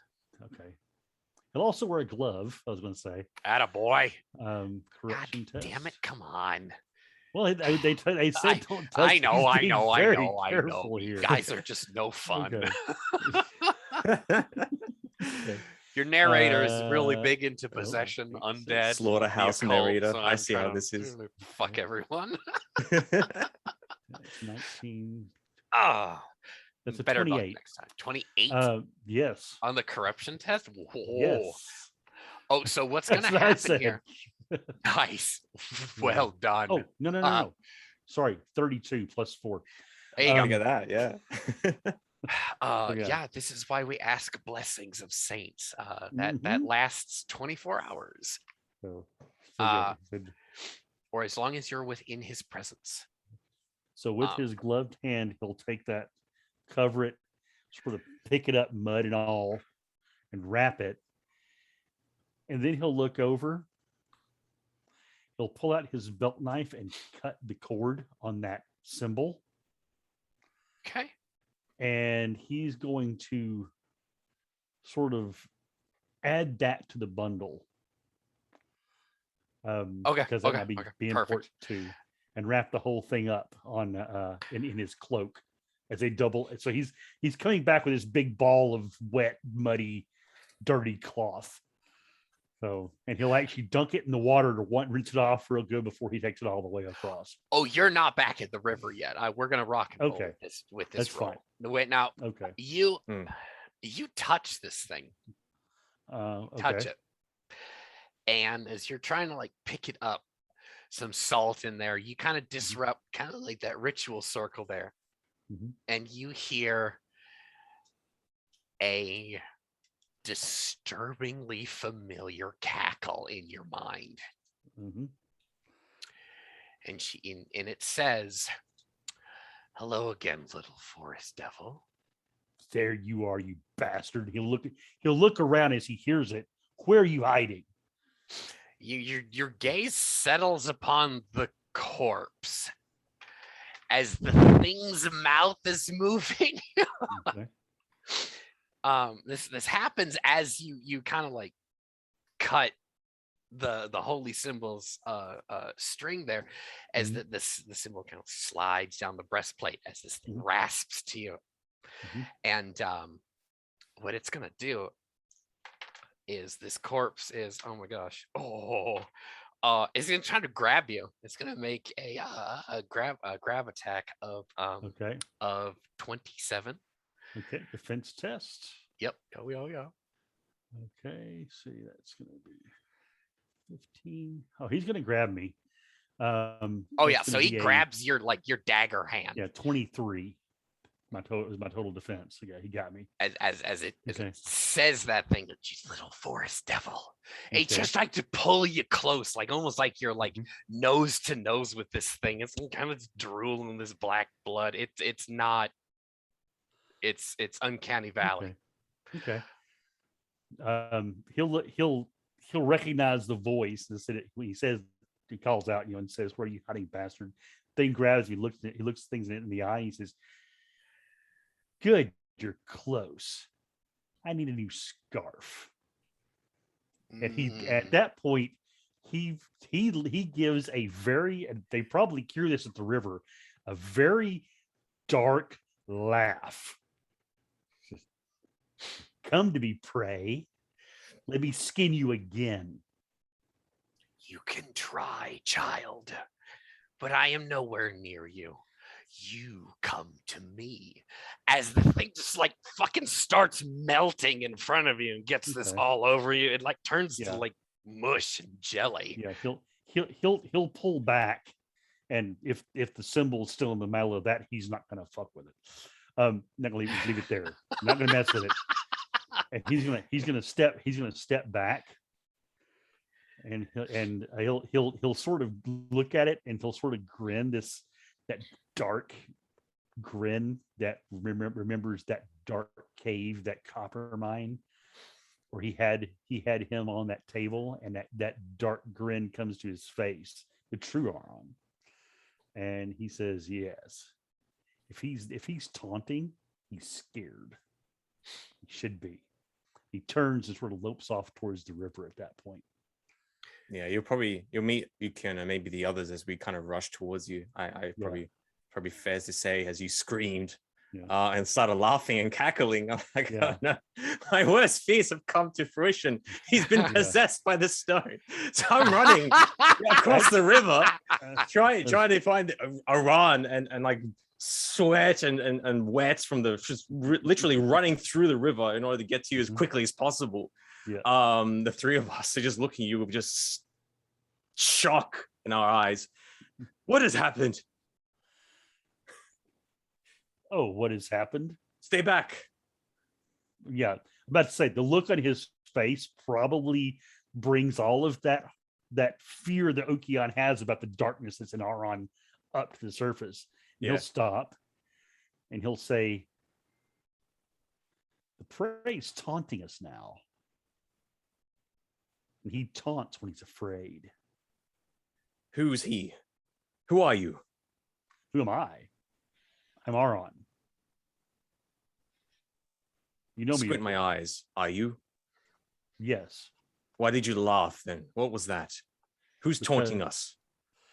When I retrieve the stone, and he sort of hefts the ball of filthy rags that was his cloak at one point. So I thought to also retrieve the symbol around the corpse's neck. As I did, its dead hand reached up to grab mine, and his voice came from its dead mouth. His voice. Yes. The sorcerer. Yes. Taunting me. What did he say? Well, What did he say? he said that he invited us to come to him, that he was not near. And then I told him I needed a new scarf. And with that, the darkness sort of pops up in his eyes again. I look horrified at that comment, but then I'm just like, he knows we're here. Of course. Yes. There is no question now. Then the corpse melted away. I'm assuming to rob me of a new skin. And he shakes. How do you his head and feel? he says, "No." Are you no, dizzy? that's-" Do you feel? He takes a deep breath and sort of lets it out as if he's sort of centering himself. Make a self-control check real quick. See if he can actually bring himself back to the present day. Not a great one, not a bad one either. It's a 15. Recenters himself a bit. He says, "No, I don't need that skin." And he sort of looks back up, and at that point you can sort of see the more composed Aron that you've known the past few days, or chains. And he says, "No, he was taunting us that he was not nearby. He's, as I said, I feel that he was afraid, having dealt with him before. When he taunts, he fears. Yes, he knows we're here, but then again, he's known I've been after him for a long time." Does he say anything that could give away where he is currently, his position? No, Anything? he was very careful, just not here, not near here. He was, but at the same time, none of you were around. So, as far as he knows, it was just me. I understand. I look to the others. We must leave this land. We cannot stay here. It's too dangerous. However, need to we find have to find out what is with the stone. And I'm sorry, Iwan, but I must insist that we find a skilled enchanter or enchantress to go and look you over. Make sure that nothing has happened. I understand. Let me at least clean this filthy ball of cloth. Dunk it in the river, clean it off, whatnot. I'm not sure what we should do in this situation. I don't know. Should we? Well, he starts to say, should we burn? No, burn it. Bad No things happen fire. when you burn this. Yes. Fire bad. Yes, in this case, these things are truly, truly vile because fire is a cleansing thing, and to cause death from it is unnatural. But yes, Sukian, I agree. And until such time as you do have me examined, I suggest I carry this so that none of the rest should be tainted by it. I don't say anything, but I sort of nod solemnly, sadly even, just And he It's actually like- looks at Ukian and says, "And don't worry, I'm already cursed."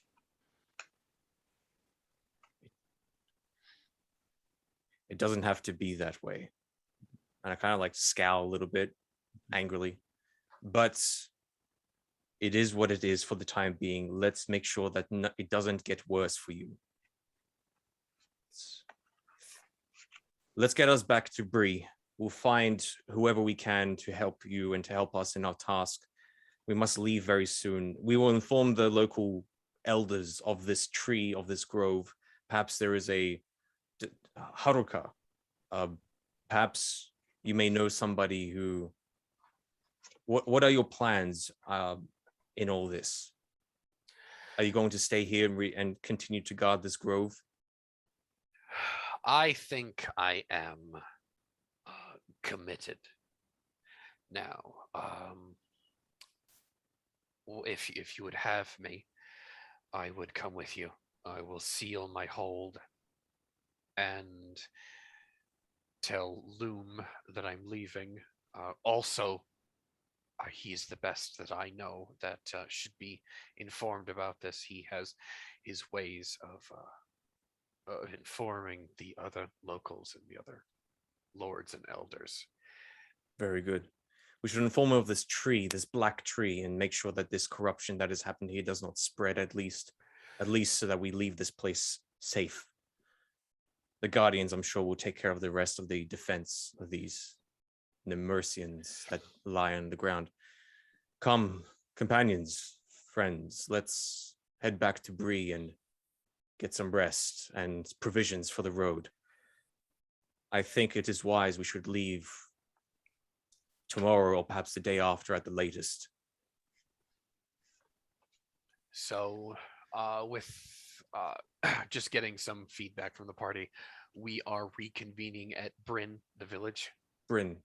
All right. So the Yeah, next that'll be the scene, next step. I will place you guys on Loom's heavily carved carpentry laden and strewn front porch.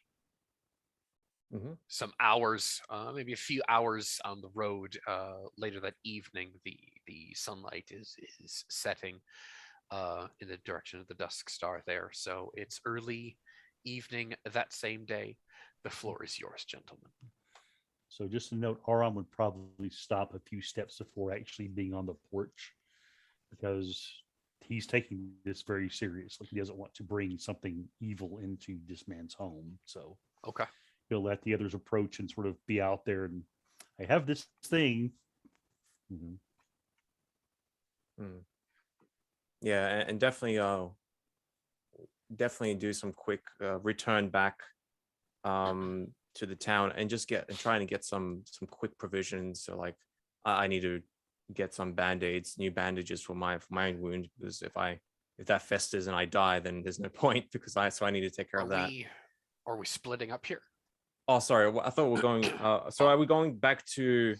Are we going back to Bryn through Bryn? Are we going back to Loom's place through Bryn?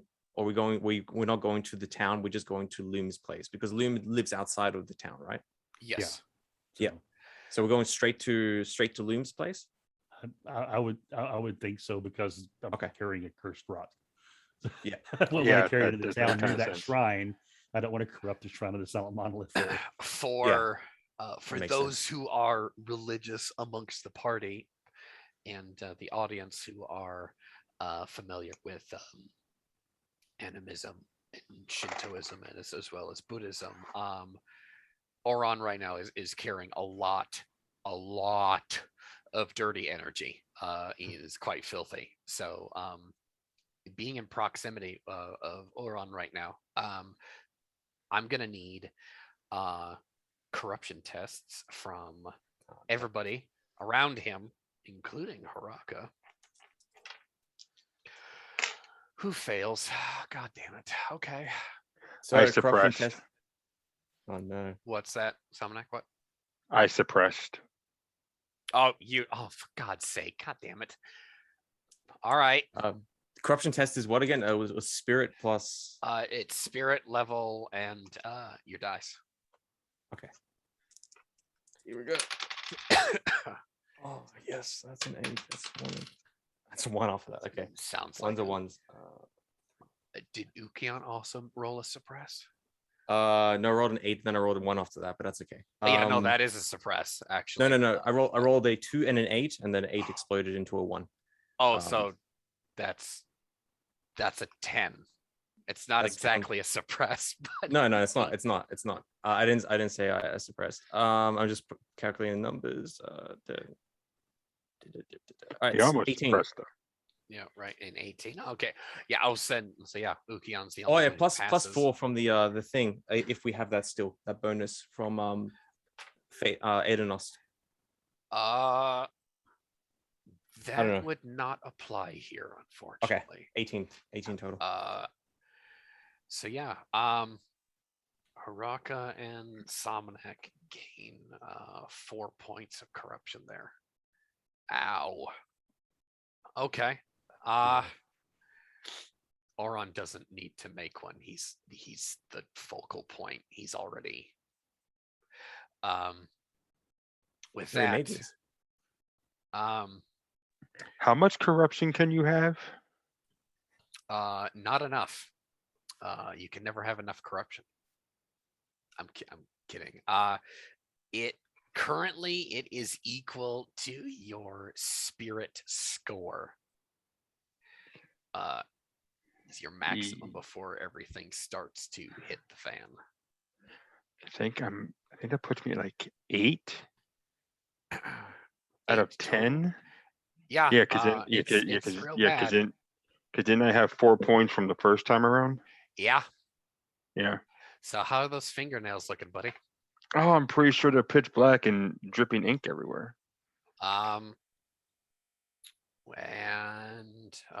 Now Haraka's fingernails are just now starting to turn black.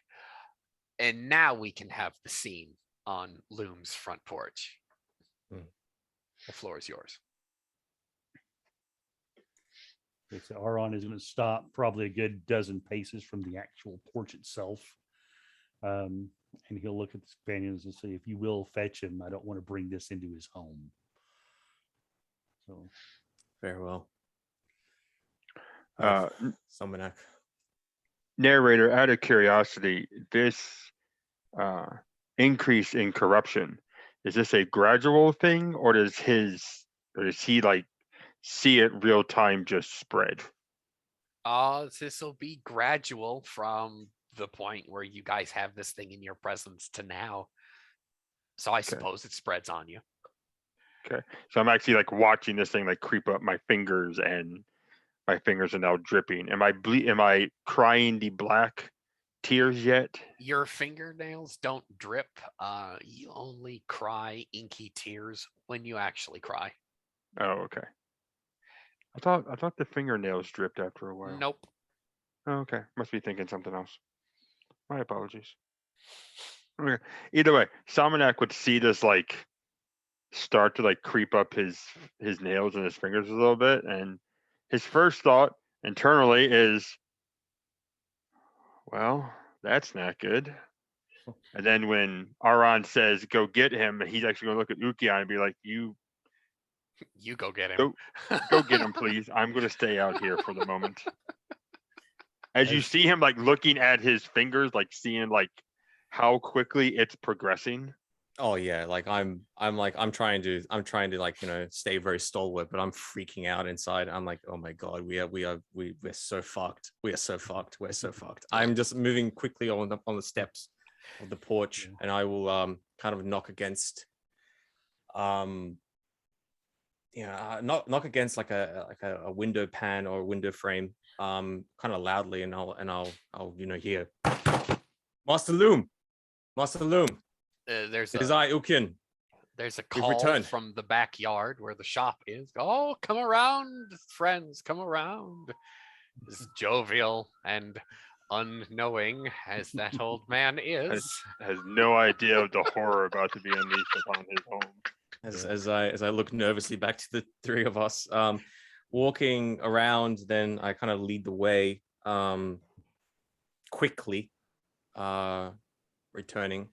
Yeah, I want to lean to- over to Salmonak as we're walking and says, "I think my wife has a sister," and just sort of enigmatically. Oh, that's bad, Keith.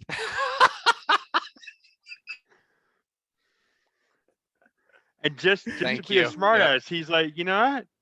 Never been with a banshee before. Could be fun. Could be fun.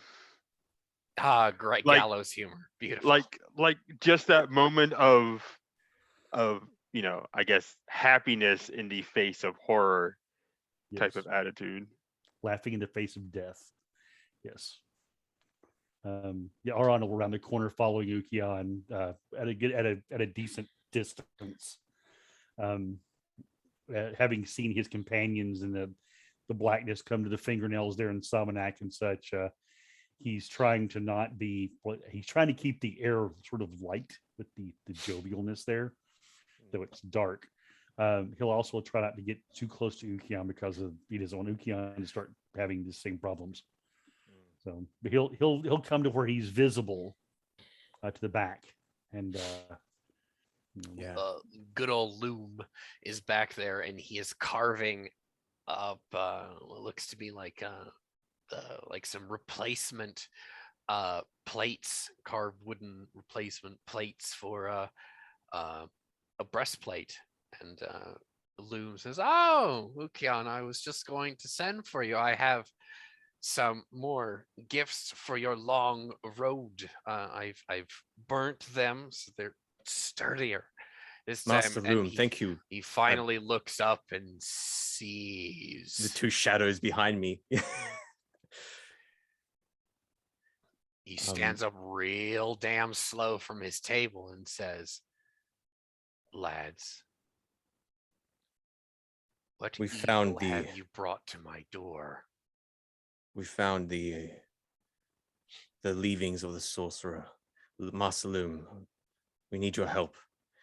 Quickly, by perchance, were you visited upon just now by, this may sound insane to say, but Edenost Fell Song? The saint As I should see his be sleeping. confusion, he has awoken. Primordials were in the grove, his grove. He awakened from a tree, and with us and the Guardians' aid, we managed to dispatch these primordials. However, they were carrying among them an oracle, and this oracle held with him a seeing stone. I turned back to Arwan, my fear in my eyes. Arwan carries it now, wrapped. It is our link to the sorcerer, but we do not know what to do with it, or even if it is even safe. Our journey here has been perilous. We are carrying something corrupt. This is all has happened since you've left me earlier this morning. Oh, we found Tezek, but now he is going by the name Haruka, and he has sworn himself into the service of Edenos as well. He's one of our Haruka kind in the companions. back, just you're sickly, just waves. All right. Are you meaning to? Do you require? He stops. Do you need to resupply in the village before you move on? That cannot stay here. Precisely. We need to move. We need to find out more, everything we can about this stone, or perhaps find a way or find a place to put it, or to carry it without it spreading its corruption. There, Is there some sort of witch nearby that we can? not near. No, there is an oracle. There's an oracle that lives in Hawthorne. It's a village beyond the forest. It's on a hill near to the Standing Stones. Could possibly have gone through it or past it on the way here. It's a mixed settlement of mortals, fae, and half caste. You could What is the go. oracle's name? You know him or her? I don't know him or her personally. I know one lives there. Are they of But- the Dawn Fair Folk, or Uh, some other caste of mortal? I believe it's a half. She is a half fae of some kind. A half fae. I believe her mother was a fae of some kind. But Do you believe that she can help us? I have heard rumors that she's quite skilled. I see. You cannot enter the village with that. No. You may stay here in the shed. He points. You may stay there. Rest for the night. I will bring you some supplies for the road ahead. Thank you so much for your help. It truly means a lot, Master Loom. We're sorry we had to bring this to you. We did not know anyone else to go. We did not know of anyone else who could help us. Well, that's quite odd. Mhm. And I turn and look over at Arwan worryingly.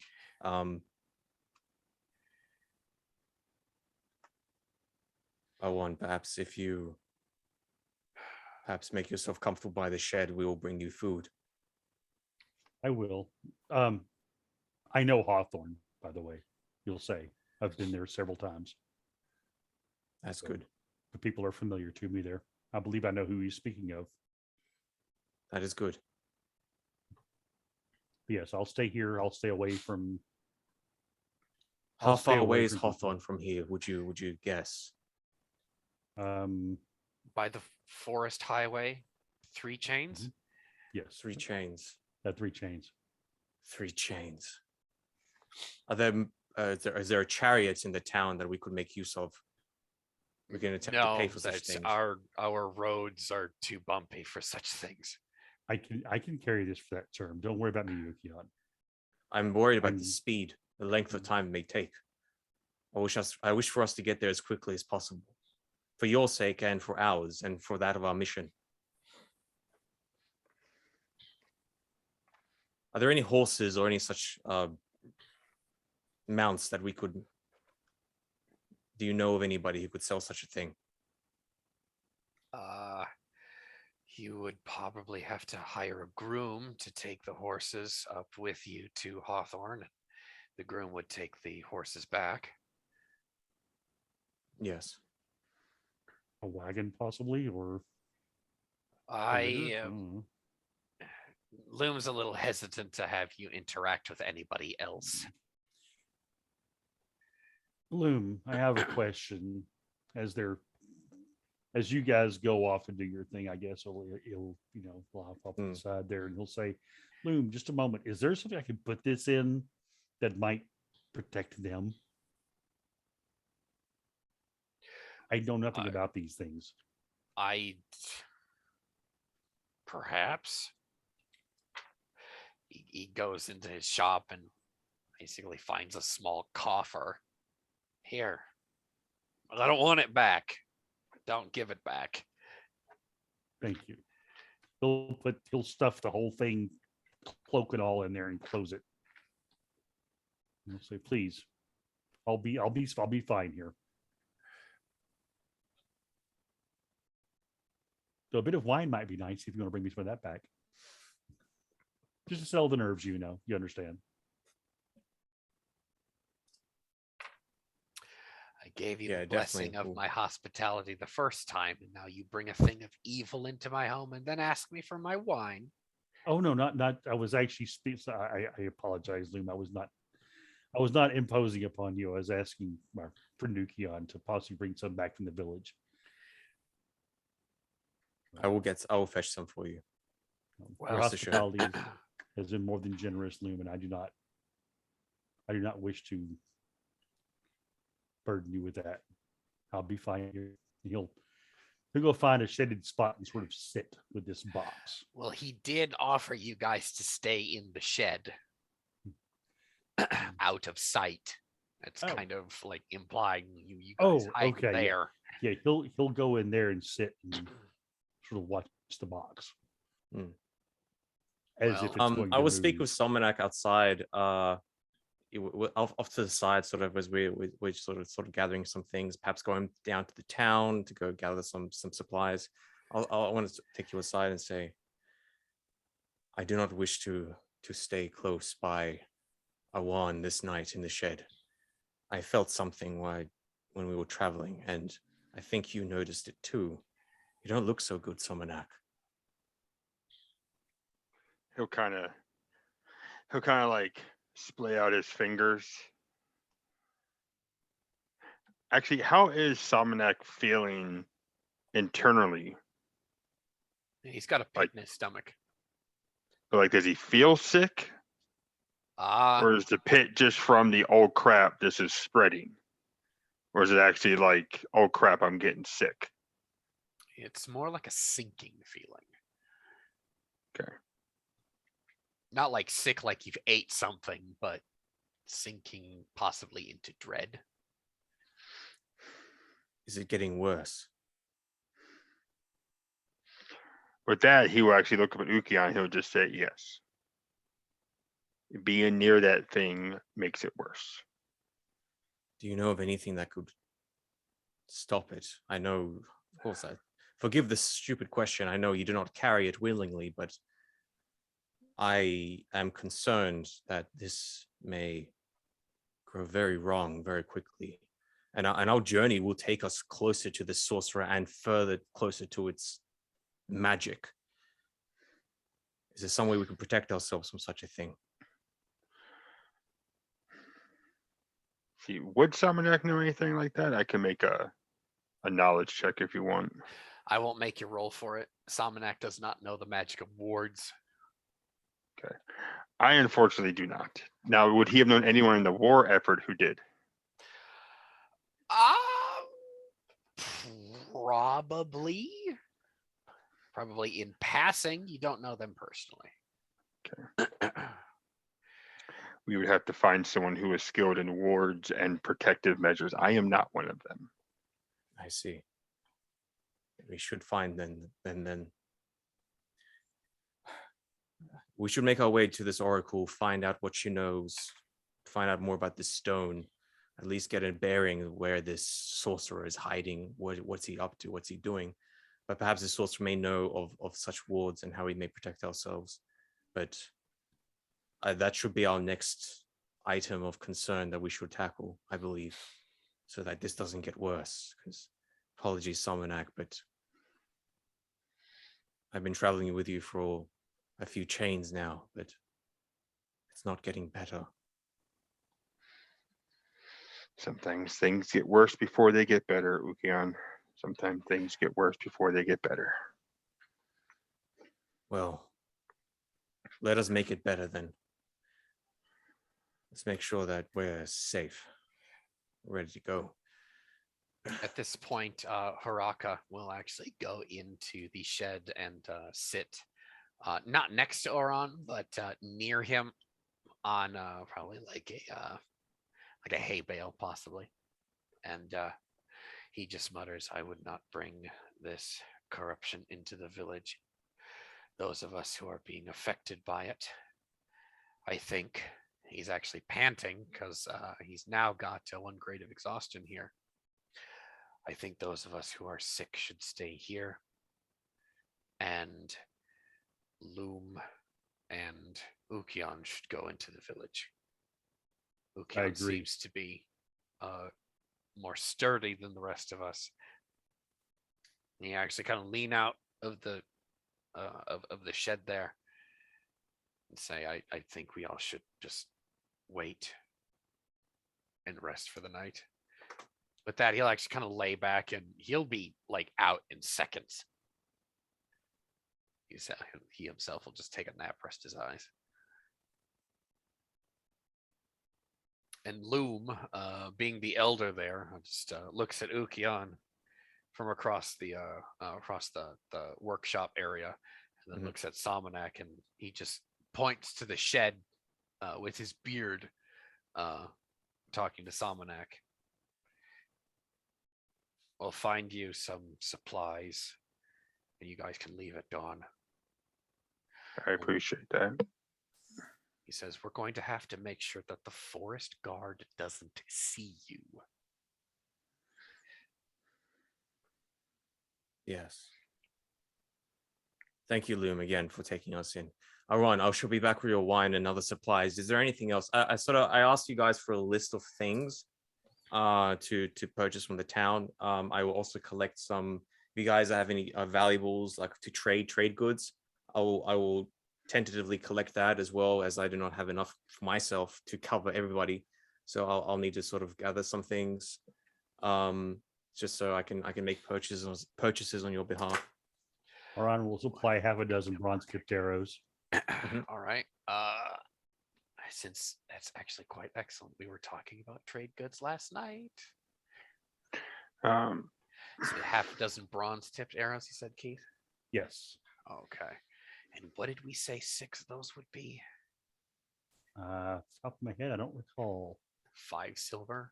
Yeah. Silver, I think. About 5 silver. Half a dozen, 6. Yeah, so that's 30 silver right there. Okay. Samanak, you got anything for the pot? The shopping At budget. the moment he just has some of his poultices left over. They're probably about half spent potency wise. They're going to go bad about half a chain. How many are they? Well, how many do you have that you're willing to part with? Well, he was actually going to spend part of the night making more tonight, since they have to wait it out anyway. So he will actually give 6 of them to Ukian. We will liberally say that those will be 6 silver each. And I'm sure when we're checking the bodies of the goblins and the primordials in the grove, we were taking obviously some coinage from there. Just they won't have much on them. They weren't really for money purposes. Yeah, every penny counts though. Right. Any of their stuff though, they're I collected arrows from several of them. I thought you were just taking the ebon arrows, and I guarantee you, no one's going to be able to afford that level of trade. That's why I was giving some of the bronze ones. Oh, the bronze one. Okay. Yeah. So looks like should I roll 66 silver so far? Okay. That's still a decent amount for supplies. You could buy 2 horses. Yeah.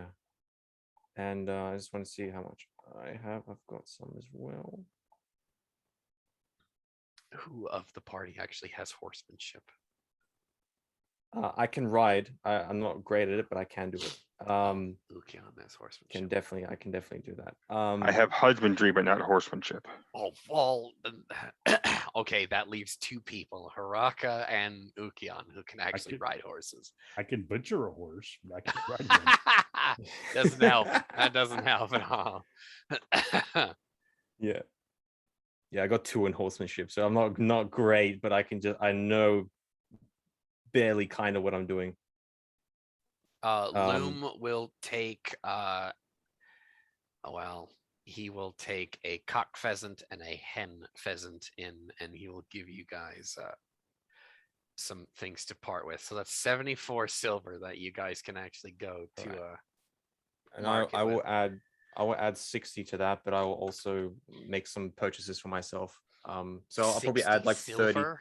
I'll probably add I probably add 30 silver to the pot, to like the communal sort of get supplies, get stuff pot. So it'll be about 100 silver, I guess. And I'll spend 104. like some 30 on like getting trading out like for a new cloak, because I gave my cloak away. I gotta fucking get a cloak. Gotta get a new cloak. All right. Out of game homework for Jono. You've taken note. You've got 107, actually 104 silver. That you are now the party quartermaster. Well done, sir. You've been That's right. promoted.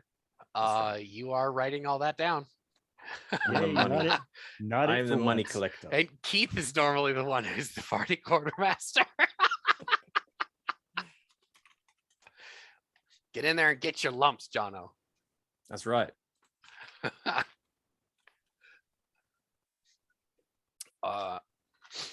I am going to leave it to Jono to basically narrate what their marketplace errands look like. If you want to do that in the form of a soliloquy, or if you want to tell us or narrate to us what happened, Yeah, I'll are give it welcome to do so. Please do so.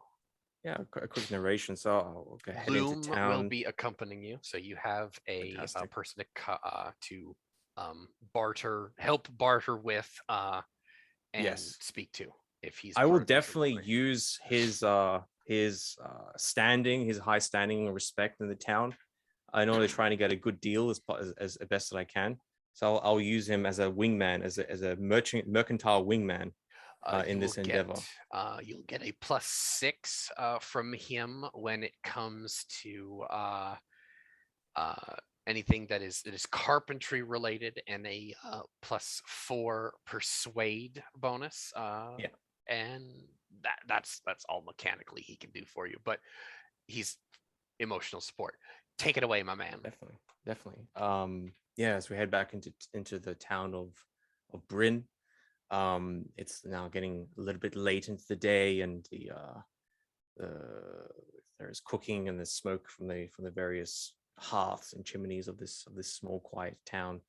Perhaps there's a procession of prayers, and a young priestess is before the silent monolith in the center of the town square, and there is a small procession as there is a gathering of people there in silent prayer before the silent monolith.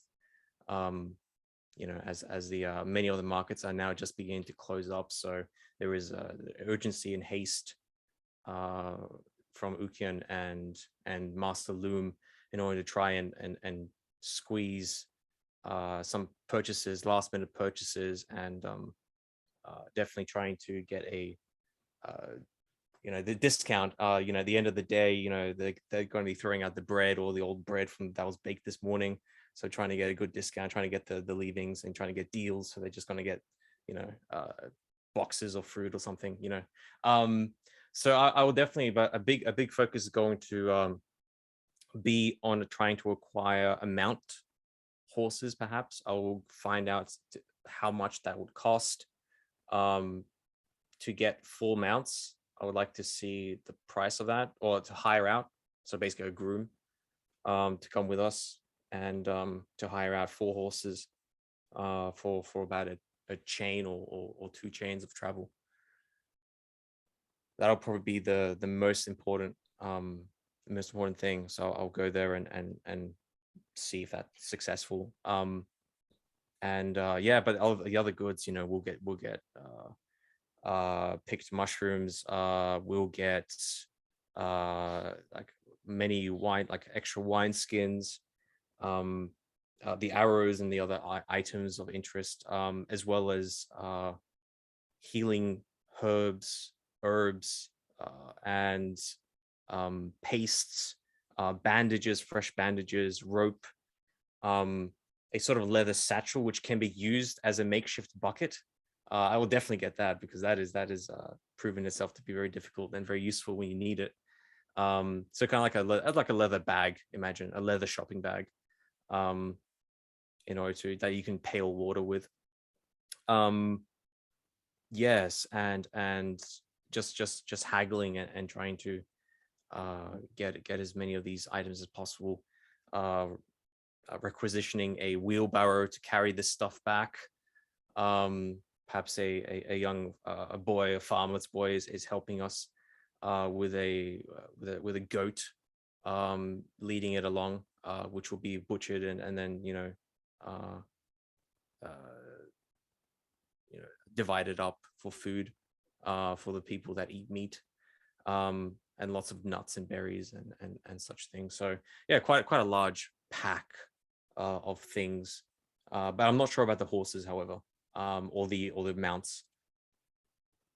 So narrator, is that possible with our 100 silver funds?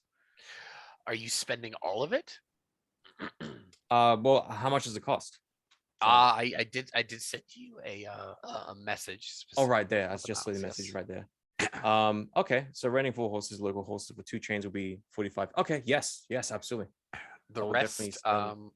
the rest I will leave up to you. If you want to go Yeah. through the guidebook and purchase what you think you need Yes, definitely. for the road ahead. Yes. But And I'll definitely get that cloak as well that I need for my own personal protection from the elements. And yeah, and pick some things from the local like old hag who has collected all these strange beads and accoutrements that are perhaps useful for mystical purposes. But this is now late in the day, and you know late in the night, late in the evening, until we eventually return, tired, you know a bit of a migraine from having to think of all these logistical things you need to purchase for purchasing a supplies, camping supplies for 4 people in the span of 3 hours is hectic, to say the least. So like returning back, Loom is tired, I'm tired, we have this wheelbarrow full of things and 4 horses, and a groom which is going to be accompanying us. Actually, no. So the horses won't probably come with us, but we pick up the horses in the morning. So just making a deal with the groom to come bring the horses and travel with us to Hothcath, the town of Hothcath. So we return, and it's now night, and a full moon is in the sky. yes. So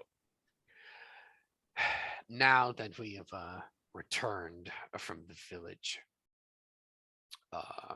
Loom suggests that those of you who are sickly to stay in the shed, stay out of sight, mostly for to keep the bad humors and the sickness contained. Loom actually asks Ukyan, are you meaning to sleep in there with them, or you're welcome to sleep on a cot in the shed, not in the shed, in the workshop. Thank you so much, Master Loom. I don't know. I won't be able to sleep much tonight. For that I'm certain. I perhaps, if with your leave, I shall attempt to sleep, make myself comfortable by the porch, with a view of the shed close by, so that I can maybe keep watch and make sure nothing happens in the night. Of course. Thank you. I will inform you that my doors will be locked until dawn. I understand. I stress to you that you must not enter the village with that thing, and keep It out of will not sight. happen. We will have no need to anyway, but I shall absolutely do as you require. You have been a most gracious host, and truly I must repay you sometime for this generosity. If you do not make your way back around this way to the outer world, and I am not here, I would ask that you visit my tree. Try and find me. I will. I promise. When I'm done with this sorcerer, I shall return, and I will. Is pulling on me in this way. I feel that I must leave soon. I understand. I shall endeavor to be back, and I shall clasp you and embrace you. I bid you four gentlemen as good an evening as you can find. Good night. Good night. With that, Loom will go into his house, lock the door, and bolt it behind him. I'll wheel the barrow over towards the group closer, and I'll, into the shed and throw around the bottle of wine and the Thank you, my friend. the skin of wine, and disperse out the required. I couldn't get it this size, but I got it this size. That kind of talk. Yeah. But a whole bunch of things, disperse it out, and a goat, a little youngling goat, ready to be slaughtered, and cooked. And yeah, how are we doing? Aron holds up the wineskin, pops it open, and actually pours a bit in his mouth. And actually touching his lips, he says, "Much better now." And he hands it over to Salmonak. He says, "This should help us a bit." All right, Salmonak will take a pull, and he'll go back to his brewing of the few poultices he's doing tonight. I will take a pull from my own wineskin, just subtly, not wanting to share. So I'll try not to make a big deal out of it. I don't want to be rude. Now, just for the sake of my knowing, Ukion is in the shed with them now? Probably just outside, probably sitting on a stool outside the entrance. So like I'm in clear view, close, but not super close. I can make a test if you like, but like it's I will make you work for it. I just want to make sure, like for my own no worries, yeah. No worries, yeah. So yeah, not inside the shed, but just outside, sitting on like a just a crate, an old crate.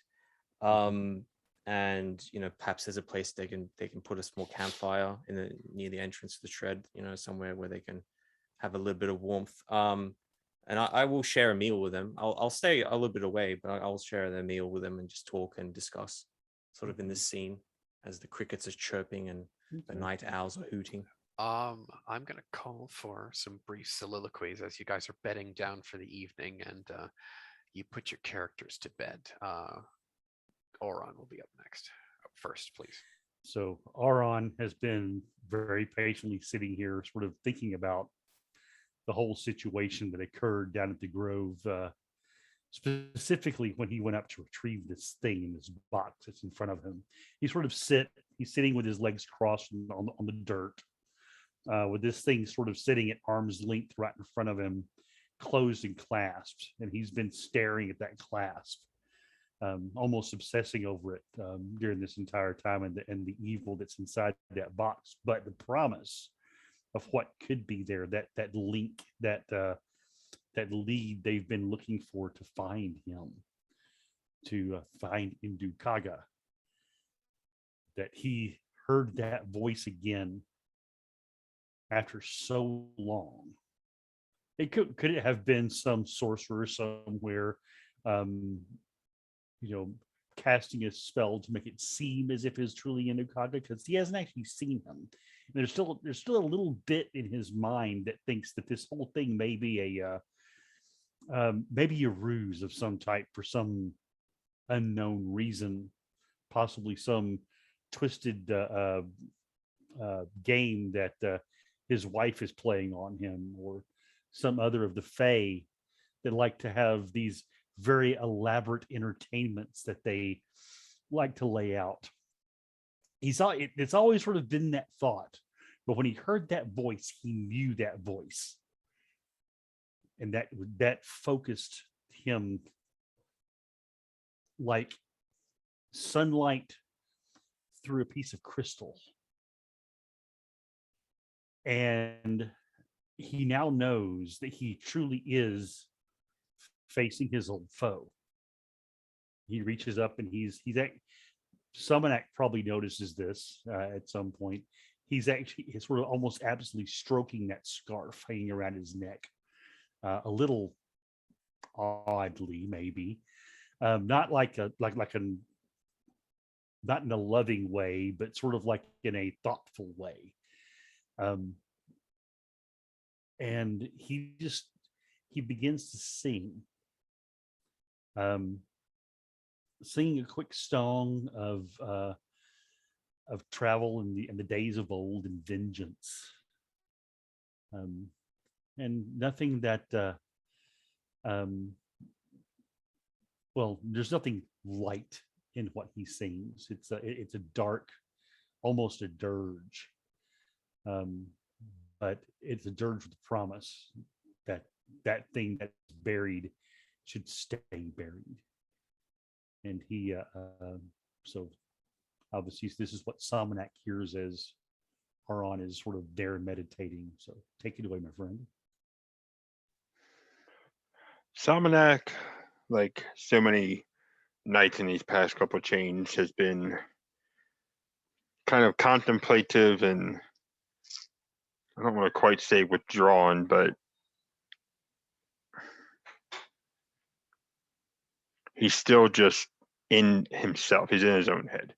Um, with the with his fingertips and his fingers getting blacker, and him just being near this gem. He knows things are getting worse, but he's trying to not think about it. He's trying to just think. Actually, he's actually having a good moment in his head, because back in the grove, he should have bolted for his life. He should have ran for the hills, probably literally screaming, and not even looked back. He left behind his friends, left behind the grove, left behind everything. He just ran screaming for the hills. And he didn't. And he thinks about that now, and he's like, all right, maybe I can get better about this. He thinks on it too hard, though, and he's just like, nope, I still want to freaking run. But he's like, maybe I can get better about this. Right around this time is going to be where Arwen starts to sing, and his mind kind of triggers over to that for a moment. And he lets his friend kind of fill up his head for a few moments. And then he'll actually look back at Ukion sitting there in like the threshold or there nearby. And he can't help but give a smirk to Ukion, because he remembers back in the grove, it was actually Ukion's words that snapped him to where he wanted to go. And he thinks about that, and his brain connects the dots. And he's like, the first time he met Ukion, he almost knocked the poor boy out because of having a PTSD moment. So in his head, it's almost like a full circle moment. And as he thinks on that, he actually starts to chuckle a little bit. And it's going to be, actually, this is actually going to happen or not. Yeah. He actually chuckles enough that he actually gets one of those happy tears. And he'll actually go to wipe it off. And I'm assuming when he does this, he sees black.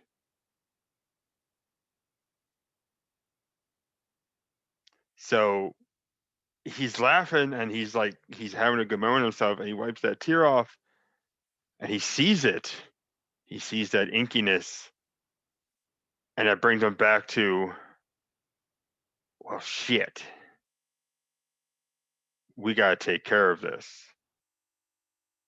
And right around that time is probably when Arwen has got done with his singing, and the last few moments of Salmonak, you'll see him look at Ukion, give a nod. He'll look at Arwen, kind of give a half smile, and then his last moments is going to be him turning back to his pot as he stirs his poultice for the night. And he goes back into quiet contemplativeness. And next we will go to the thoughts of Ukion, the warrior mystic of autumn. Sitting there around this dancing shadows of this small fire in this shed, dancing on the walls and implements of this place. The four of us here, Zek, Arwan, and Salmanak, and myself, sharing another meal, much like the many meals we've shared, at least with Arwan and Salmanak, many meals on the road that we've shared throughout our travels through our homelands. It's different tonight. The burden of this feeling, this presence, is so palpable, and there is a frustration beneath the calm demeanor of Ukyan. Somanak and Awan, both of them are so skilled, so powerful in their own rights, so young, so foolish, so reckless. They dive into these dangerous situations so quickly without much thought or care for themselves. They are powerful warriors, but they are not going to last. They have not lived very long, and they're not going to live long at all unless we get them help. We have other things to do. We need to find this sorcerer. He is around. He is active. He knows where we are, yet we have to now spend our time, divert our energy to find a cure or some sort of way to mend this affliction that my companions carry, the inky blackness of their fingernails, the sallow features, the hungry eyes, the laughter, the snickering, the shaking.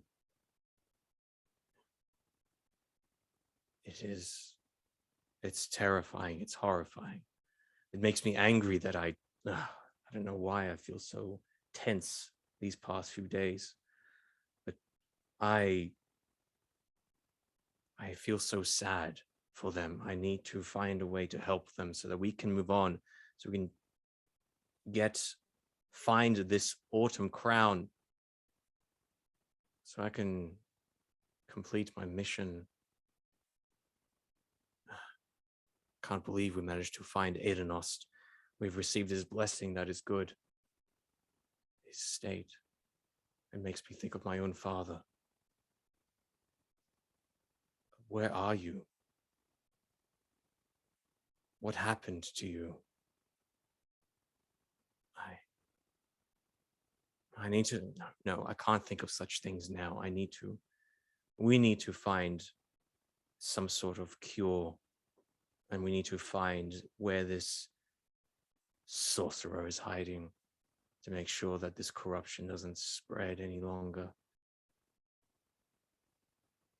The harvest must end. We will end it. The seasons will move on. It has to. We have to succeed. I have to find out why. And then just in that moment, Aran begins his song, and those sort of dark, brooding thoughts melt away in the adventurous ballad that he sings, and I enjoy it, having a great appreciation for these arts. And I look over at Salmanak, and when he looks at me, I nod as well. I look over to Zek, and I thank him again when he helps me with my wound and helps to rebandage me. The edge is taken off as I feel surrounded by good company. Even as twisted and as wounded as we are, still a kinda somber feeling aura sort of fills this small shed, and for the moment things are happy, things are peaceful this night, at least for now. somewhere in the depths of that song from the lips of Oron, perhaps it's a lingering blessing from the saint.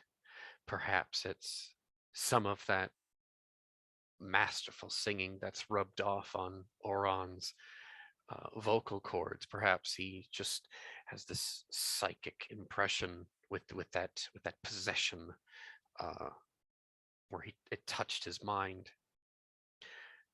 There's a small amount of sorcery in that unconscious song. The four of you drift off to sleep and sleep deep and dreamlessly. Ukion, you have fallen asleep sitting on your stool, kind of like half leaning on the haft of your polearm with a small campfire there. It's died down in a way, not where it would be threatening. It's not going to catch fire. You have very expertly made sure that when the fire dies, it's just going to die and it's going to be fine. There's no threat there.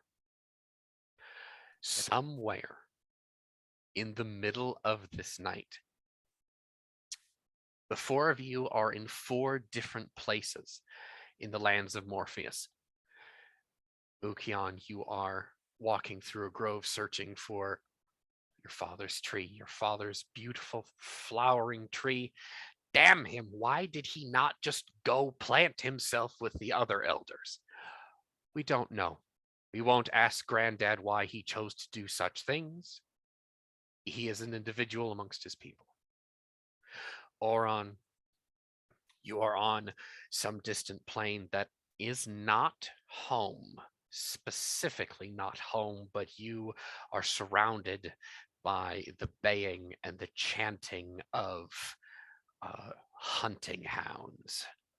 Any prey here, its spirit of the wild, be it mammoth, cave bear, a smilodon, anything that you would find prey when you are not on the road hunting for Endukaga, flees from you and your hounds as if you are a plague of houndish voices.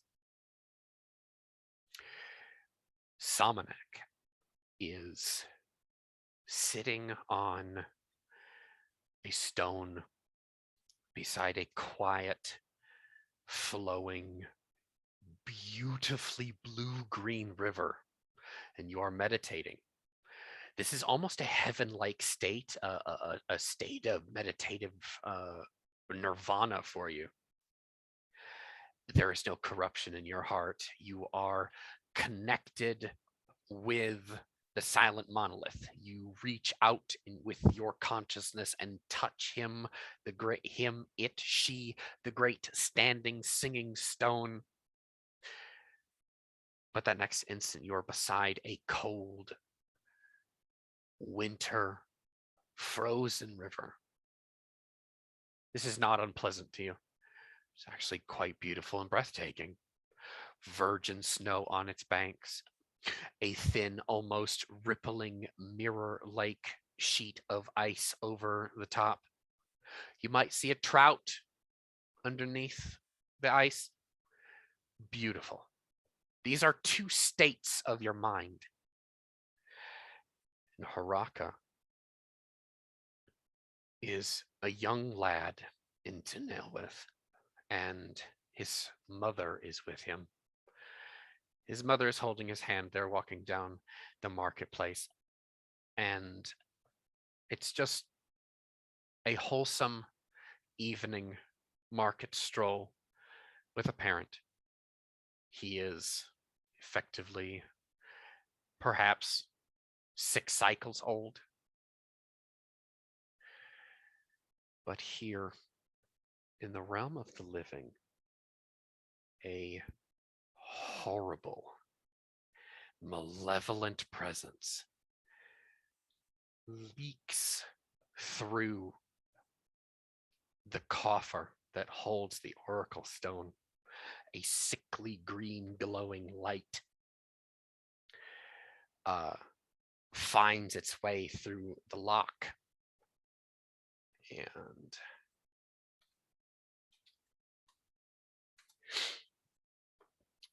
it reaches out to Oron's sleeping form.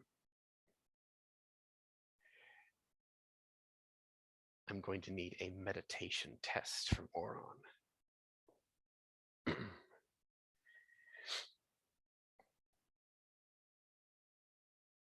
You're muted, Keith, if you were about to say something. Yeah, I'm looking at it right now here. So it's gonna be a whole 7. Oh, So you know, I just 7. 7. Yes. Oh no. He does not actually have meditation. Does the +4 help with this at this point, or is that expired? That is expired. Okay. So yeah, 7. Now. Oh no. All right. This presence, it very subtly invades Oron's countenance in his consciousness, and he becomes rigid, almost jerky, even in his sleep. And his eyes open with a very brief sheen of that sickly green light. And you look over to the doorway of the shed to see your most hated enemy sitting on that stool. A low growl forms in your throat as you spring for the attack. Roll reactions, gentlemen. Okay. Okay. Ukyan, because you are sleeping, I'm sleeping. technically Yeah, so- going to take a 0. Okay, so that's just a 0. Yeah, okay. 22 here. Okay. Now, the next thing is Jono. There are these beautiful things in this system called fate points. Yes. At the absolute last moment, if you would like to use a fate point Mhm. and give me a very brief soliloquy about something in your sixth sense, maybe it is a sense from outside in the void. Maybe it's the true Fey magic that courses through your veins. Something rips you out of your sleep to defend yourself. Would Yes. you like to I'll spend definitely it? use a fate point to do that. Yep. Okay. Okay. You can make your reaction test now. Reduce Okay. your fate points from 3 to 2. You can do that now. 9 on dice, and then okay. That is going to be a 13 total. Oh no. All right. Roll damage. We're also going to need an armor test from your wooden armor. Here is the question: would he have, because this is narrator, would he have drawn a weapon to do so, or would this just be a lunge, like a? So I believe, Mhm. because you are in your current state, if there was a weapon to be drawn, it is drawn. Okay, so he'll be using his long blade then. Okay. All right, Okay. let me make the attack to see if I actually hit him or not. All right. Okay. So We'll do the dice things now. I have a Mhm. description for this later. Of course, of course, of course. right, the attack is going to be a long blade. That is going to be a 15. All right. And so I roll my defense, obviously. Okay. Oh, double 7s. Great. Oh, buy a lottery And ticket. then yeah. Yeah, so it looks like 14, 18, 20. Yeah, about 20, yeah, 20. Okay. that would definitely be a miss. So, as Okay. since you're awake, you'll probably hear Aron literally screaming at you in Feywise. Inukaga, I'll have your skin as he swings at you. And is this a bow shot or is this a what kind of This attack? is a blade. It's Blade. he actually, Okay. yeah, he actually carries a bronze war blade in um the Nemersian style, actually. Mm. I will put in here. You actually didn't say anything, Keith. Oh, well, that's what I'm thinking. You're being I possessed. think I'm saying this. Ah. I'll put it that way. All right. All right. So- All right. So, yeah. Yeah. So description. So as that happens, just before that, I hear a voice in my dream when I'm looking around at the grove looking for my father's tree. I turn around and I see the same grove that we were in moments ago, hours ago. Smoke is everywhere, primordials on the ground. I see Adenost Felsong. No, it's not him. I hear a familiar voice. Father? I look at him. He's not. Something's wrong. He's covered in darkness. Something steps out of him, a familiar jack-o'-lantern like grin on its face, some sort of candle burning deep within the belly of this gangly, long-armed, black, shadowy thing. And then I hear it, though I don't hear it. I think it's laughing, or I think it's saying something. My eyes wide open to see the jack-o'-lantern's face turn and morph into an angry, snarling Arwan as he lunges at me across the fire, jumping, stomping on the embers, making his way, rushing at me. I see in the waning moonlight the glimmer of metal in his hand, and then I just managed to jump out of the way, stumbling back, not gracefully at all, just tipping over the crate and a small pack and my own pack as I back roll away from this man as he attempted to swipe me, and I yell and make a great crash of sound as I just barely make my way away from him and further out of the entrance of the shed, jumping from my feet and looking up at him with startled, sleepy eyes, now fully alert of this situation. What has you? What are you doing? I scream out. And I'm now screaming. I'm not gonna scream out in real life because I don't want fucking neighbors, but like I'm gonna scream out, what are you doing? Yeah, that'll definitely probably help wake up the others. That's it. You can hope.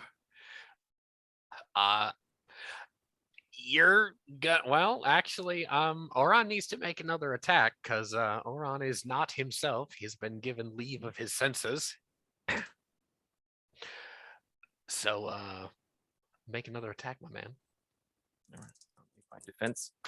Yes, please do. 7 and 3. It's gonna be a 13 on that one. Suddenly I can't roll for crap. That's good for me. I'm happy. I know, right? Oh, shit. Good for Ukiah, not good for I'm, the story. I'm like that was a 15 for me total. 15 for me total. So And whoever passed the exchange there, you can describe what happened. yeah, so Keith, how do you come at me this time? Well, so Aron in his mind is screaming at you to get back here, you skinless bastard. Of course, obviously nothing's coming out of his mouth. He's just completely probably, has that snarl on his face, almost as if like he's trying to say something, but nothing's coming out. As you roll back out of his attack, he'll actually kick the crate or box you were sitting on out of the way, and before it was sort of a swipe, he'll bring the sword around and come down on you, as if just like a big chopping blow, as if to cut you in half. And just in that last moment, I sort of rush at you, getting in your inner guard, and kind of ram you against the side of the shed to try and grapple with you, and that's going to be my action. If I may make an attack or some sort of test or something. Is that correct, narrator? Oh yes, Like a grapple or something? Grappling is just an attack roll. If you don't have grades in, I suppose, like pugilism, it's just an attack. Okay, let's go. Oh no, that was bad. 1 and a 2 on dice. Oh no. Okay. It's going to be total. Okay. A total of 9. All right. Perfect. As the thing that 18 on mine. we hope is still Auron stumbles out into the moonlight, I need Ukion to make a meditation test, please. Okay. Here we go. All right, let's go.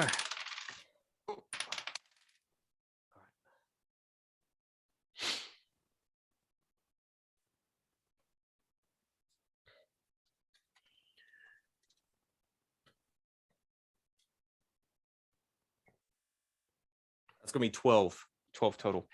Oh my god. Oh, stop it. I rolled really bad. Okay. Change So your dice. so the thing that stumbles out into the full moon sunlight isn't Auron. It's the thing that Auron thinks you are. It's the undead monstrosity that is Endukaga, Oh god. armed with a bronze broadsword. You. Where is the crown? I scream in Feywise. Is like I'm screaming. Like is Somanak like awake? And Tezek or Haruka? I'm gonna say you can't think of anybody else right now. Your most hated enemy is before you. Yeah. No, I'm just wondering. I am screaming. I just want to make a note. Or I'm making a lot of noise. You think you're screaming. Oh, okay, yeah. All right. Yeah. So I like that. That will happen. Yeah, that was my turn. So I guess it's Aron's turn now, because I attempted the grapple. I wasn't successful. Excellent. Yeah, Auron, go for it. So as you lunge forward, you see Auron does almost a pirouette as you charge forward, spinning to the side and gathering up some momentum to strike again at you as you go by. Oh man, this is better. I got an 8, 2, and 4. So that's going to be 14 plus 6, 20. Ooh, that's probably going to get me. My defense is going to be 16. Okay. Roll damage. That's 1 suppress, right? Or one suppress. 1 plus 1 dispatch. 1 dispatch. That's what I'm looking for. Okay. So 9 for the damage. And I have a damage suppress. But I don't know. Truthfully, I would have probably taken off my armor, to be honest with you. I'm not going to sleep in wooden plate mail. That would hurt. That would be really uncomfortable. Yeah, I'm not gonna do that. So I'm just wearing hold on. He was sitting up. He wasn't actually laying down to sleep. He fell asleep at the fire. So would he have taken the time to take off his armor? I don't know. It depends the situation, I guess. Would he have done so? Yes or no? Let's not metagame this. Would he have taken his armor off to sleep? No, I was just like, yes, definitely. To get to sleep, I would have. Just having a meal, probably not. Yeah. So it depends. So because the question is like, I don't know if if I fell asleep just having a meal, because you said I fell asleep standing up. I wouldn't fall asleep Sleep. standing up or sitting. I would fall asleep like in my bedroll. So like Okay, well, that's why I'm asking. I apologize. I described you as you fell asleep leaning on your pole arm at Yeah. the fire. Yeah, So yeah. if So you, I would think have you my still have armor on. on. Yeah, I would have my Okay. armor on. Okay. then armor test as normal. Armor test. So 2d8 plus the durability, right? It is 1d8 plus your damage suppress. That's right. That's right. All right. That's gonna be 6. Okay. 6. So you only take 3 points of damage, I think. Okay. All right. Ukion, you are up for your counterattack. Yeah, as he manages to grab a hold of me and to knife me as I go crashing into the side of the shed. Boom! As I fail my lunge, I then curse and attempt to I'll attempt to. I need to get my weapon, obviously. So I'll spin around and attempt to get by him in order to get my weapon, which is on the ground, on the other side. So probably like a tumbling or an acrobatics or something to see You can if I make an can acrobatics safely. test. Yeah, Yeah. go for it. All right, that was pretty good. 7 and 6, 13. Oh, you can Yeah. absolutely like dive roll past him, grab that spin 16. and counterattack if you need to. Yeah. Yeah, 16. Yeah, definitely. Yeah. You can make So, an okay, attack. 16. Okay, and I'll attempt to attack with my thing. 7 and a 2 on the attack plus. Oh no. Oh my god. 13, 15 to hit.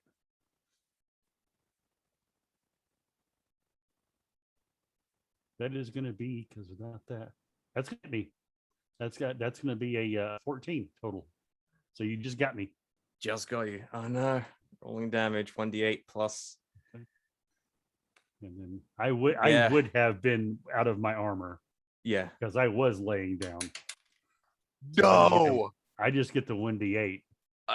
If you're not Right. wearing armor, you don't get armor Press test. it all. Okay. No, Okay, so yeah. no. Oh, Okay.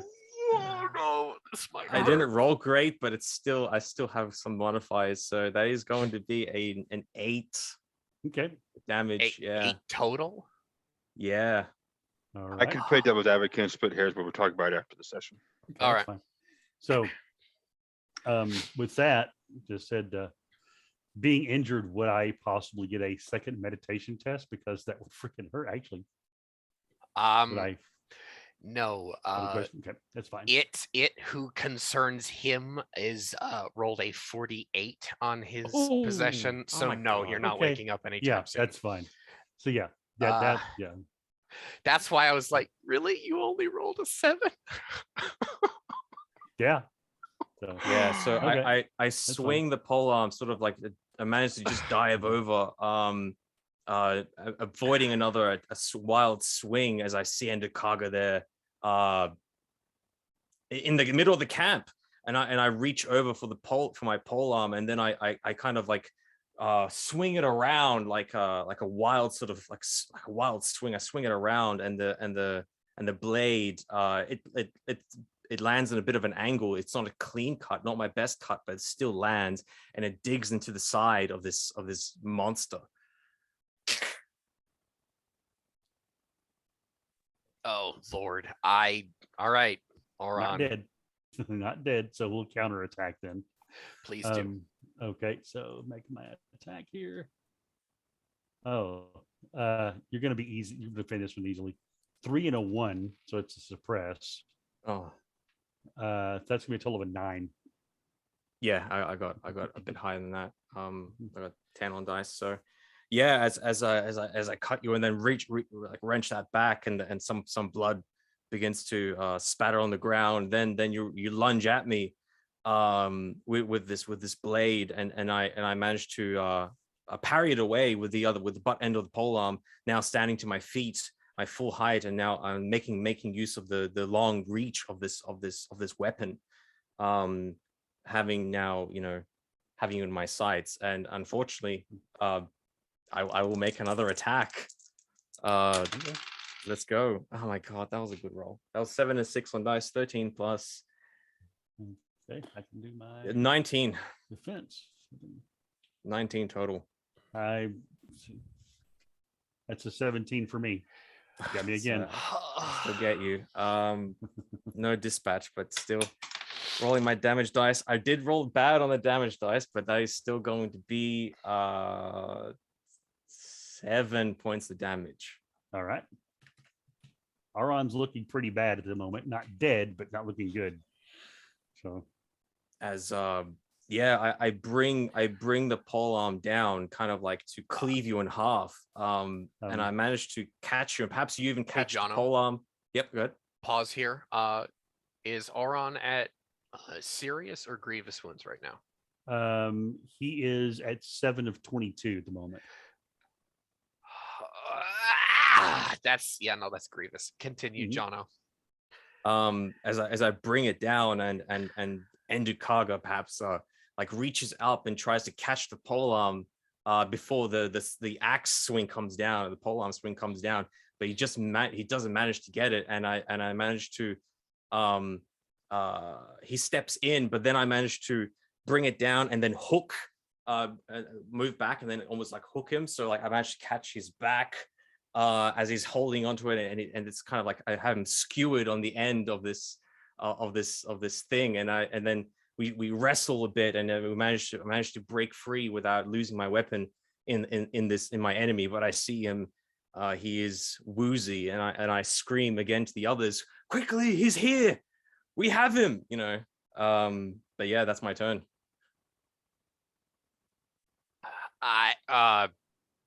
Who's that? Well, Auron, get him. All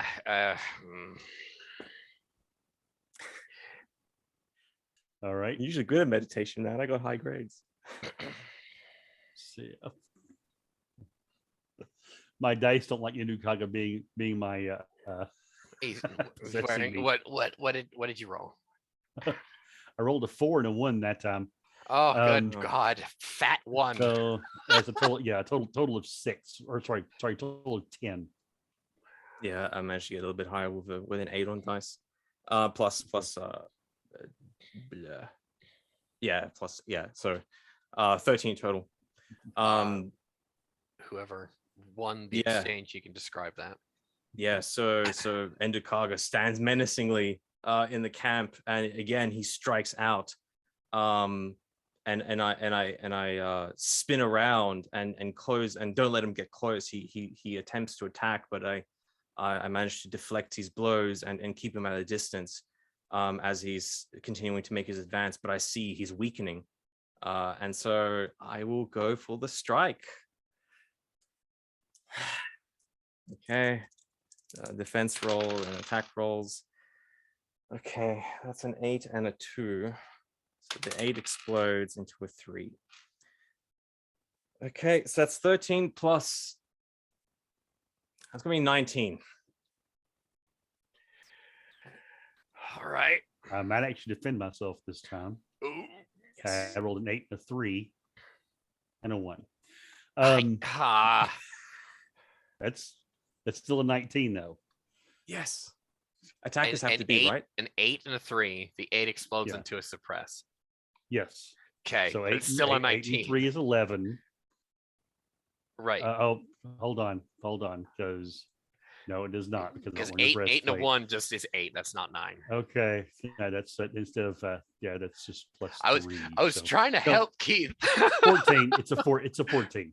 God So, damn it. It's a 14. So. So I think that's okay. a dispatch. 14 versus 19. That's a dispatch, Yeah. right? Yeah, dispatch. that's one dispatch. Yes.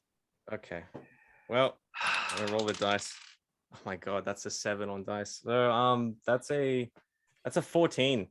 Okay. As Shihan is going to fall, I am burning a fate point for Left Okay. 4 Dead. All right. So Would he be able to with the possession though? Give me a second. Hang on. Pause here. Because he is not himself. That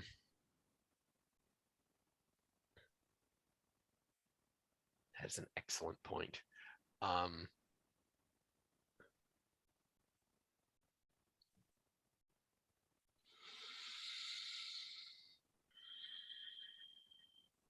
Hmm.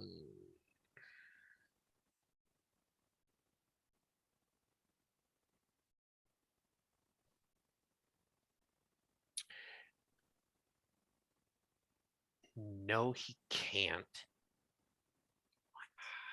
No However, problem. however, what we will do, roll me Pisale.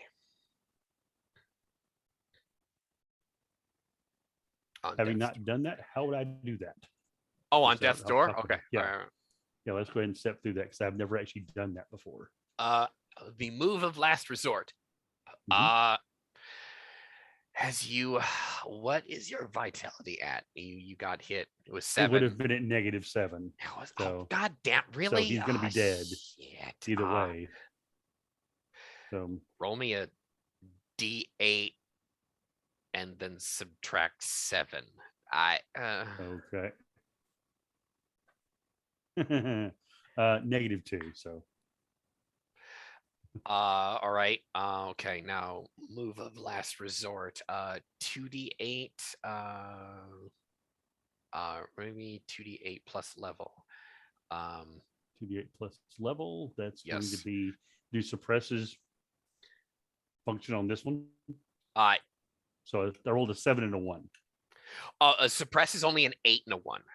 Okay, so it's 7 and a 1. Okay. Then 6, and that's going to be 14. God damn it. Okay. On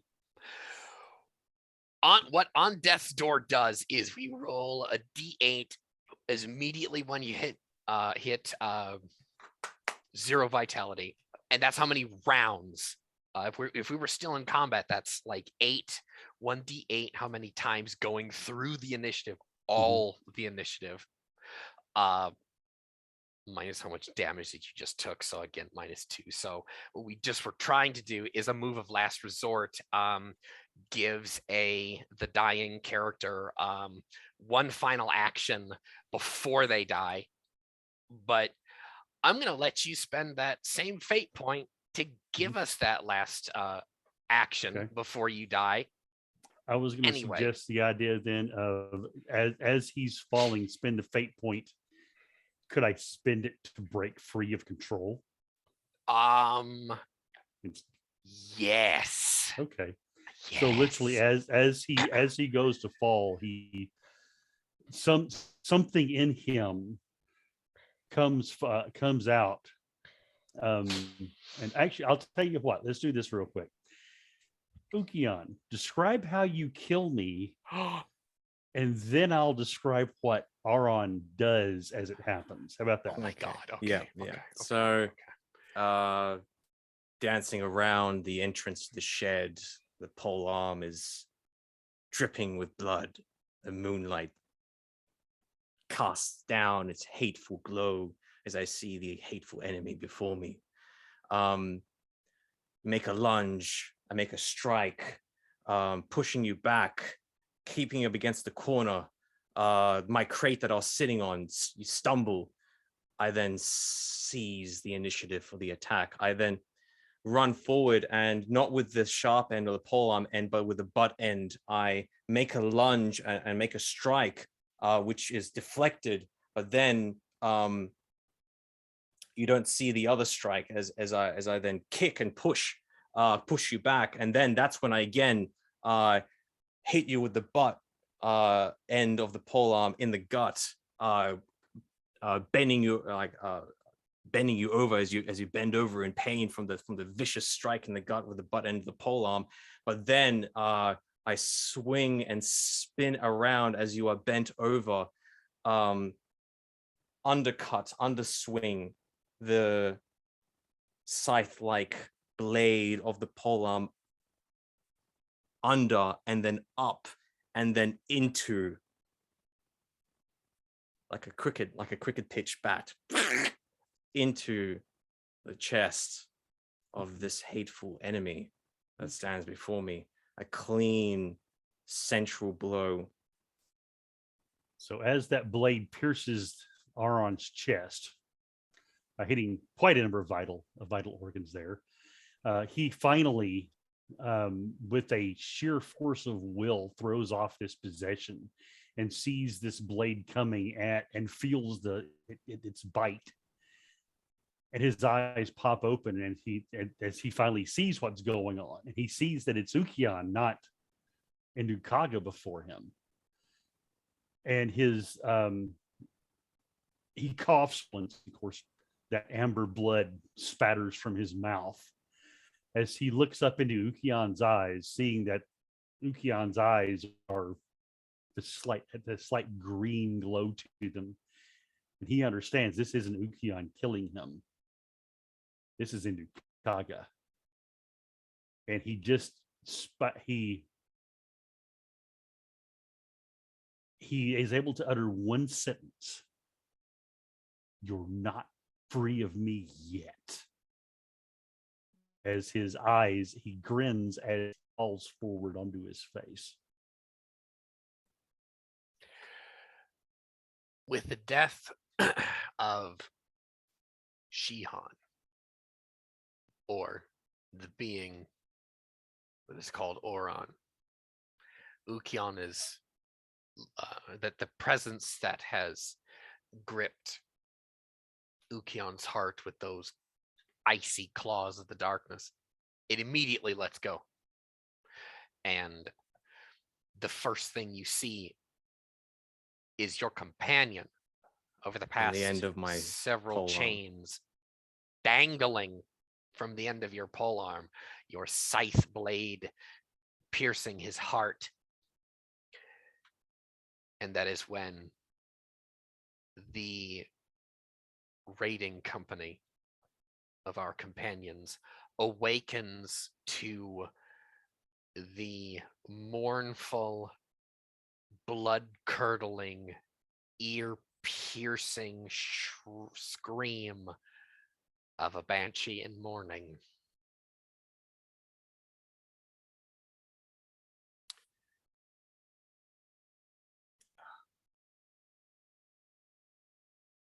I will turn the scene over to the company.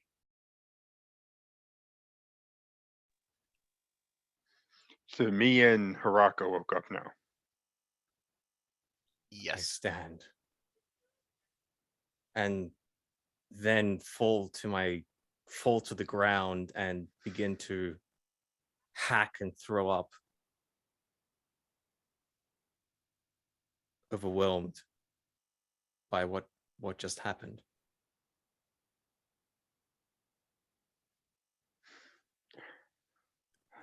Salmonak will wake to this scream, quite, perturbed because he was having a quite pleasant dream. I'm assuming even up to the very end, it was still that peacefulness, and he just got shook out of it by the scream. It's not like it turned dark and I kind of jolted up out of it that way, right?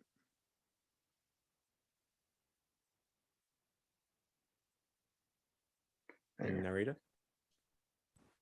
Sorry, I was reading. I was trying to fix something. Say that one more time. I'm so sorry. I said when Salmonak got woken up, it was still the peaceful tranquility, and then he got jolted out by the scream. It's not like the dream turned to a nightmare. Oh no, He this jolted out was of it that way. very abrupt. Okay, so yeah, he wakes up very perturbed. It's like, Here's damn it, the I was scream. having a nice dream. Right? Would he recognize the scream? You know what a banshee sounds like? I don't think you've ever met Shihan's wife. No, because that was Ukion who met her. Yep. But then again, he did mention her in before, so hearing it's kind of like, You can put two and two together. yeah, like fuck. So Salmonak basically gets up very abruptly, kind of perturbed, sees that Aran's not there, sees that Ukion's not on the threshold, probably notices the embers on the floor, puts two and two together, and races out of the freaking shed to probably see this before him. Actually, when I run out of the shed, do I actually see Ukion over Aran's body, or what do I actually? Yes, yes, you do. Standing out there uh in the moonlight. I would like to, however, I'll give this to it. Between the embers in that small campfire and the full moon, gorgeous full moon, not a cloud in the sky, you can see the mist on Ukion's cheeks, if they are there or not, clearly. John, I'll take it away here. Yeah, I'm screaming into the earth. And Somanak, that's the scene that you wake up to. You kind of wish you woke up. You turned it into a Something better. nightmare because you woke up to a nightmare. Right. He's going to look at this. You're going to see about a second and a half of shock, and then you're going to see him spring into action. He is going to scream for Loom and basically scream for Haraka. And then, knowing that it's probably pointless because he's seen this particular scene play out before, he's still going to run to Aran's body with poultices and attempt to fix something. Knowing it's probably fruitless, but he's going to try. Okay. As soon as you guys were both awake, Haraka was behind you in the doorway. He would have saw the body, and he probably would have pushed past you to gather up the ruin that was Oran. But moments later, we'll say Loom is stumbling out of his house, shirtless, trailing a Fey Iron war sword, two-handed sword from his probably from his youth. He hefts this thing up onto his shoulder. This thing is about as long and a half of him tall. And he just looks on. What is the meaning of all this?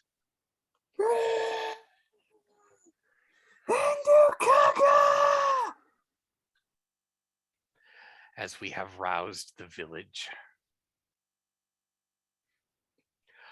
I am going to let the party narrate this next scene for us. I'm going to go mute. It's all on you guys.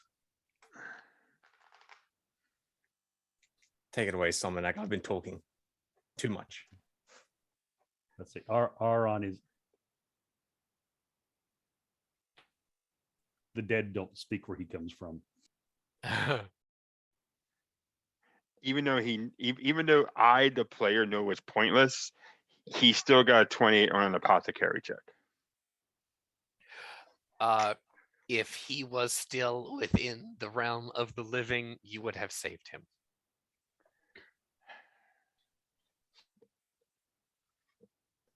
As the pole arm is covered in Arwan Shihan, the red blood, pooling by the embers of the fire. In a catatonic state, Ukian is just beside himself, in utter shock and disbelief at what just happened. He's screaming into the earth, wishing, hoping this is just a dream, this is just a nightmare, that this isn't real, that this is some sort of trick. And yeah, there's like the blurring motions of maybe Loom approaching and finding out what's going on, and being shaken by him, like by Loom and Somanak. What happened? And just babbling incoherently, Endukaga, Endukaga, Endukaga, Endukaga, and then screaming, and then crying and yelling, and just in complete unable to breathe, almost just passing out almost on the ground, on the muddy floor of this place. As Salmonak and Loom have this chaotic scene to deal with. And as was Haruka. Haruka is trying to aid Salmonak best he can, but he realizes probably before or around about the same time Salmonak realizes that there's no comfortable position that you can put Shihan in right now or do anything for him because he's no longer with us. And Haruka just he reaches up and he actually closes Shihan's eyes. And as that happens, on the edge of the moonlight coming into the scene here, we have a woman whose hair is matted to her face. Her eyes are the color of fire. She's frightfully beautiful, and her thin, almost sheer gossamer gown is plastered to her, not leaving anything to the imagination. She kneels down next to Haruka and she pushes him out of the way, and she pushes Salmonak out of the way, and she just cradles Shihan in her arms and cries. She's saying things in the Unseelie tongue that you guys can't understand. And she's kissing him on his forehead, and on his cheeks, and on his jaw. She's like, she's not being very private. She's letting him bleed all over her. She's not very clean. She's just cradling this bleeding corpse to her. And we'll just see that scene where she's just like, maybe like comfort rocking back and forth, maybe for her own comfort, maybe for his, maybe for something. But where was that gem at? The gem is in the chest in the shed still. Okay. When him and Haruka realize he's of no help. Okay. He gets that like blank, okay, I've come to grips with this. When she shows up and pushes him out of the way, he'll sit there shell shocked for a moment. Then he's going to stand up, calm as can be. He's going to walk into the shed. He's going to open the chest. He's going to grab that gem when it's still wrapped up in the cloak and crap like he's assuming it probably is. Yep. He's going to find the biggest maul he can see in the shed. He's going to take it behind the shed, and he's going to attempt to smash it and bury it. Okay. And he's doing all of this with that look like, if you even touch me, I'm taking this maul to your head. Do not touch me right now. And if Ukian or anyone else, you pick tries up the to talk to him, chest, and this cackle just fairly rips through the scene here. A cackle that rasps from somewhere beneath the earth, as you're very calmly picking this thing up to do away with it.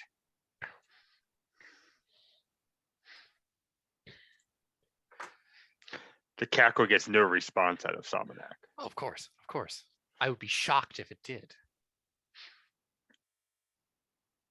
He will smash it and he will bury it 6 feet down like it's a body. Okay. That might take you until dawn. That is I don't fine. think you care. Nope. Nope. With that, we're gonna have closing soliloquies. we're going to start with Salmonak and go reverse order. Okay. So to just continue where he was, yeah, Salmonak's just going to. Okay, I'm assuming it's like a regular gem. It's actually pretty easy to actually smash, or does it actually get some hardiness to it? It's got some hardiness to it. Maybe there's some supernatural.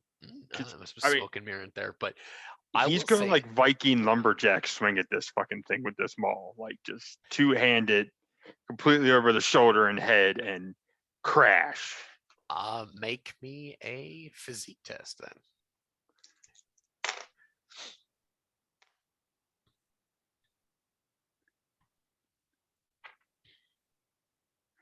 $20.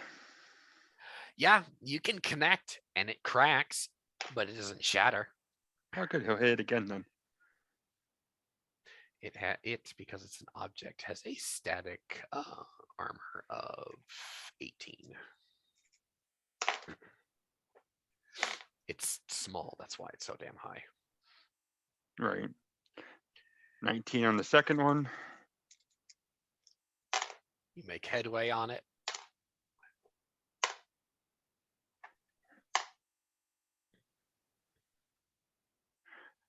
$27 on the third one.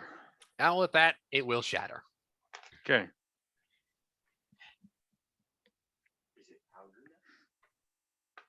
So yeah, after it's become powder Dust. and dust, he will take out probably his personal freaking trowel and he will start to dig. While he is digging, is probably the only time you will hear him speak during this, and the whole time he is saying prayers to the silent monolith to help dissipate the evil, to help encapsulate the evil, and to carry the soul of his friend to wherever he needs to go to. And I will burn every single last spell point I have for this. Will you just? Well, actually, okay. Let me. What happens if you lose all of your spell points in a day? 3 levels of exhaustion.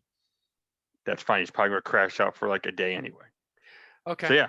That's 16 points. Special rule 16 for spell magicians. points. Yeah. Oh, okay. Okay. And I'm sure, and I'm sure the whole time, Endukag is probably cackling in his ears too. When you destroyed the gem, actually, the cackling, like whatever, it may or may not have been the link. But it's silent now. Okay. So yeah, that would be Salmonak's rest of his day into dawn, probably. We will go to Ukion then.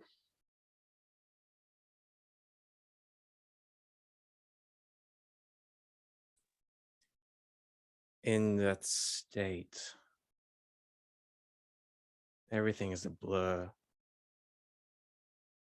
The world looks slanted, upside down. I'm lying on the ground, body laying down, face pressed down against the dirt. As I have no more energy left to scream, to curse. There is only an empty laughter which begins to bubble up from deep inside me as I begin to dream in this nightmare, dream of the glorious things I will do to you, Endukag. I am going to wear your skin, and your suffering will be legendary. And I will feed your soul to the reapers, bit by bit, slice by slice, and trap you in a shadow box and start the process all over again, bit by bit, slice by slice. I will have you.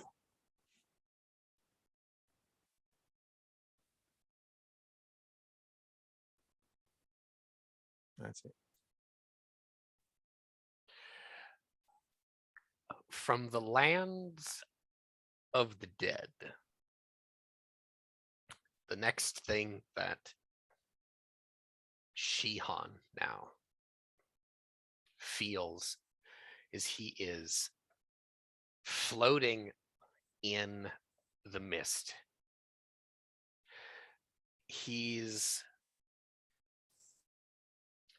You are conscious, but you are not. You are in that state of mind between wakefulness and dreaming. You don't feel anything. You hear the coastline, though. You don't remember being anywhere near the sea. You're very widely traveled, so you know for a fact the sea is nowhere near here.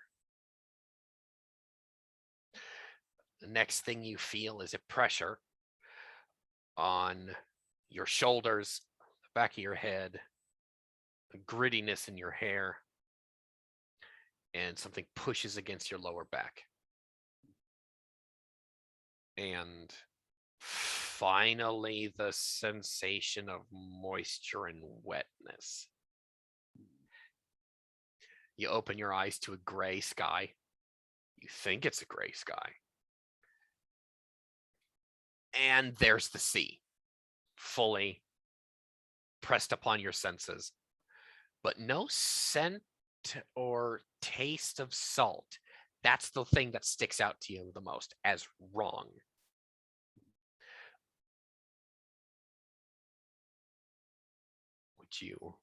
When you stand up, you find yourself on a bleak, almost whitewashed coastline. You're not armed. You're wearing the clothes that would be permitted you in a burial. So a shroud, trousers, no shoes, and what's left of your shirt that you died in.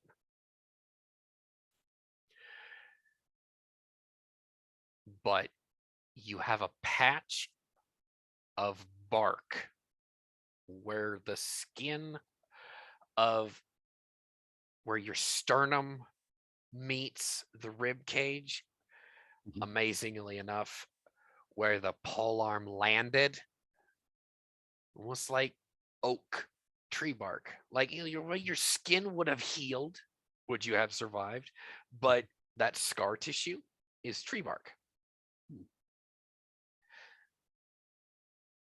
And horror of horrors, standing some dozen feet above you on the shoreline and to your left is a primordial. Beat red of skin, but it's not Endukaga. You saw Endukaga in life. He was kind of old and decrepit and wrinkly, all the trappings of a great sorcerer. This primordial is wearing a dark gray tattered cloak that has the touch of a babushka about it. But this primordial is handsome. And he calls to you. Come along, Faye. Auron looks at him, looks down, looks around the ground. Is there any driftwood around here? Does there seem to be any driftwood along the edge of the water line? There is one, but it's like a mooring pin. Okay. He walks over and sees if he can pull it up out of the ground first off. He's not acknowledging this figure as of yet. But he probably won't come out of the ground, so he continues to look around. And eventually he looks up at this figure standing there, And he says, "Who are you, and where do you wish to take me?"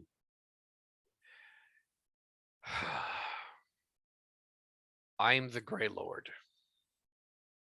Hmm. I'm here to take you to where the Fae go when they pass on. He stops and looks at him, looks around once again. "Do you have a weapon?" He pulls the cloak aside, revealing an ebon, same strange wrought ebon broadsword on his hip. "May I borrow that?" You may not borrow mine, but where I'm taking you, you could find one. "I'm sure. But you see, I have no desire to go to where my people go when they die. I'm not done."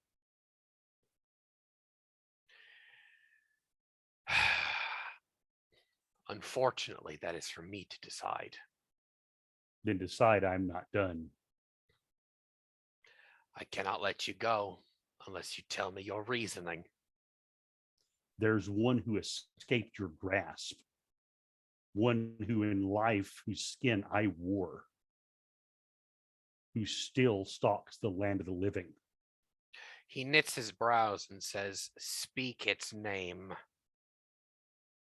He takes a deep breath in and screams to the sky, "Indu Kaga. He will go before me."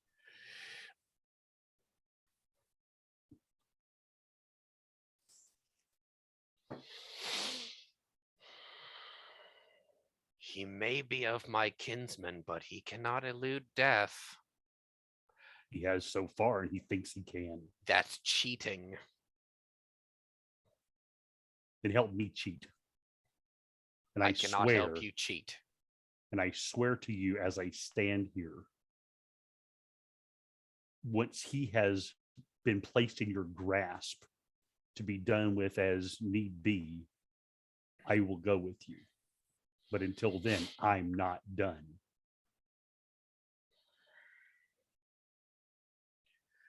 Come, we'll talk about this.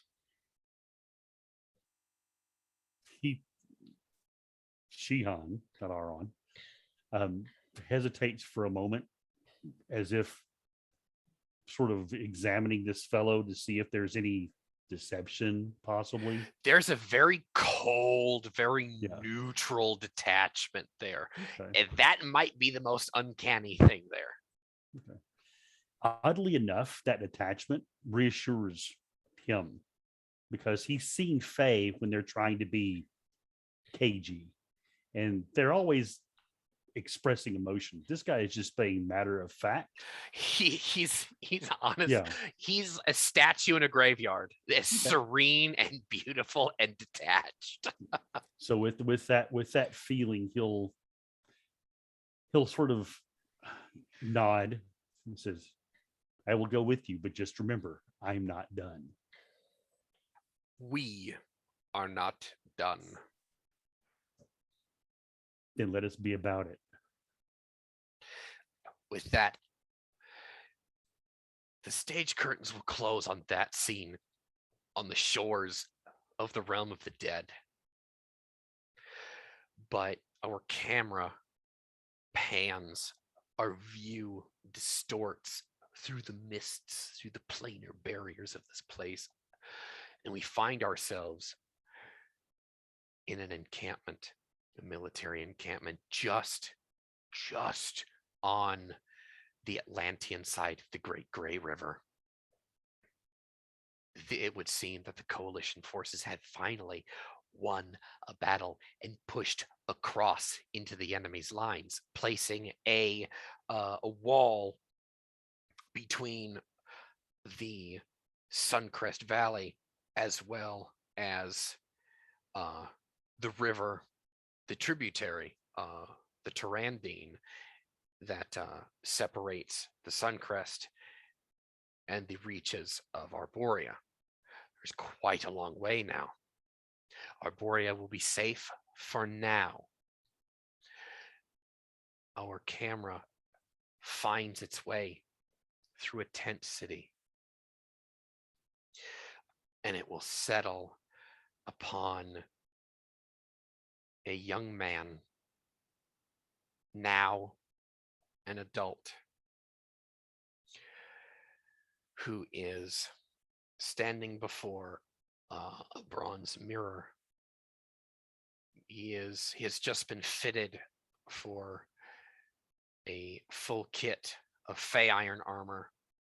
He's not quite used to the weight yet, but a long sword, a broadsword actually, hanging from his belt on his left-hand side.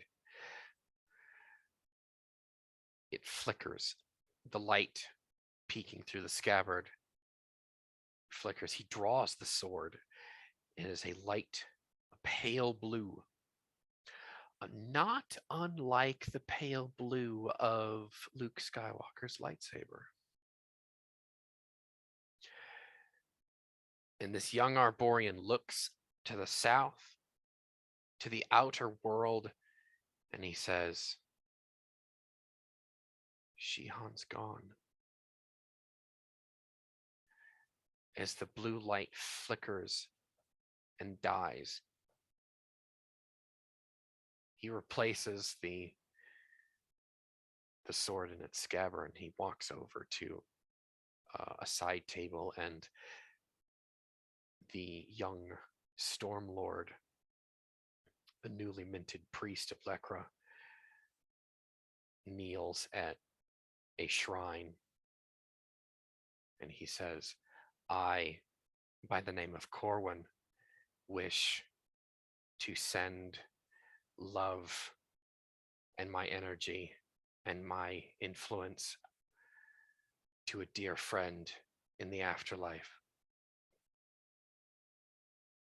Hear me, Lekra. Do this for me, and I will bring you the souls of the Atlantean invaders. And with that, the stage curtains will close on our session this evening. Thank you, everyone, for tuning in. We will be back in 2 weeks for the next session of Crown of Autumn. Good night, all. Good night, everyone. Have a good night. Good night.